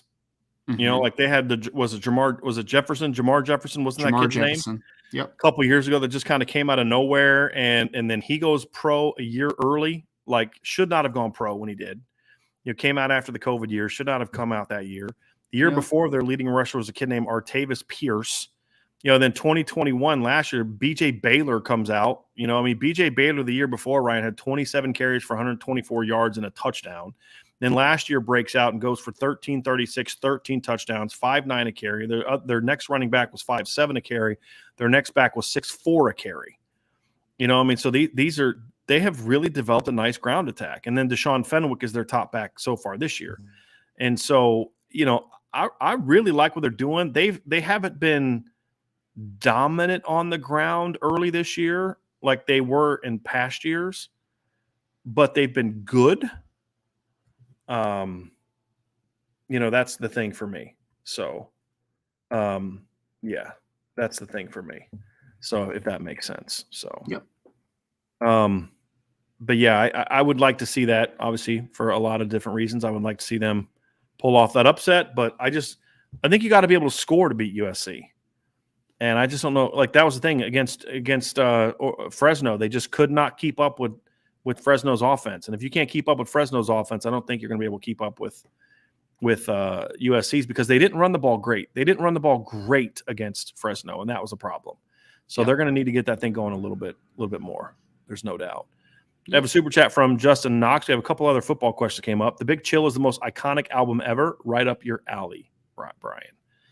So I'm kind of drawing a blank there, Ryan. Brian, what is the Big Chill? Do you know what that album is? Why am I? You would probably know much better than I would. But. Yeah. So I'm not sure. Oh, that's a movie. Movie album, soundtrack. Yeah. Oh. It's got Marvin Gaye, The Temptations, Smokey Robinson, The Miracles. Yeah. So I see what he's saying there. Yeah. Gotcha. Okay. Never heard of that one before. Aretha Franklin. Yep. Three Dog Night. Yeah, you're right. That'd be right up my alley. No question. It's a good one, Justin. Very good one.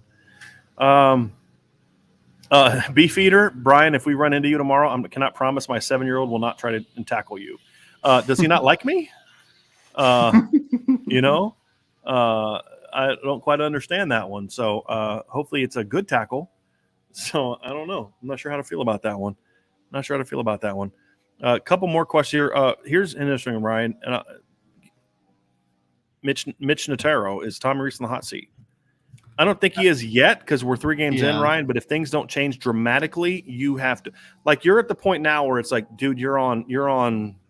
I'm watching you, right? Yeah. I'm watching you, and how you respond to this is going to tell me a lot about the future. There's no question. Yeah, he's not on the hot seat as in like he'll get fired now if it doesn't turn around in the next game or so, right? But by the end of the season, if things don't get better, yeah, for sure, I'm there. Chief Brody asks, okay, I have a football question. Will Lindsey catch a ball over 40 yards this year? If the quarterbacks throw it to him. Yeah. I mean, he had one for, what was it, 31 in the first game? 32. Look, he should have. Right now, he should have a 70-yard touchdown on his docket. He was 5 yards behind the Marshall secondary for what should have been an easy touchdown.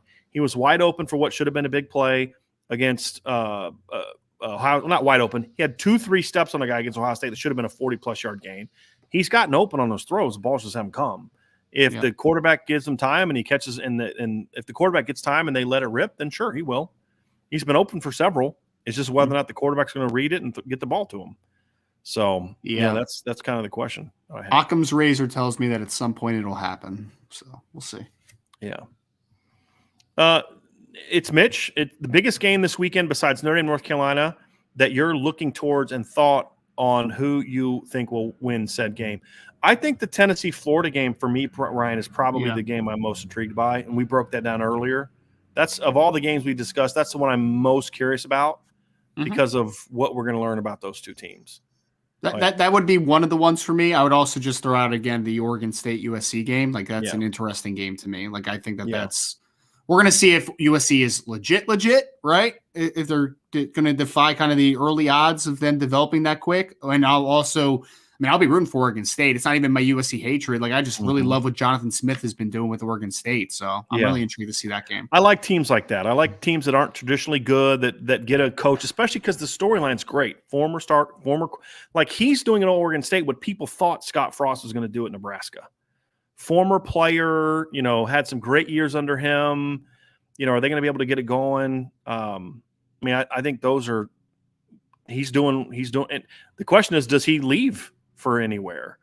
But like that's the question. I hope that he doesn't. I'd love to see him stay there and just continue to have success. So it feels like a Kyle Whittingham kind of fit. Like I hope so. Yeah. I really hope so. I love those type of situations. I love guys like Gary Patterson.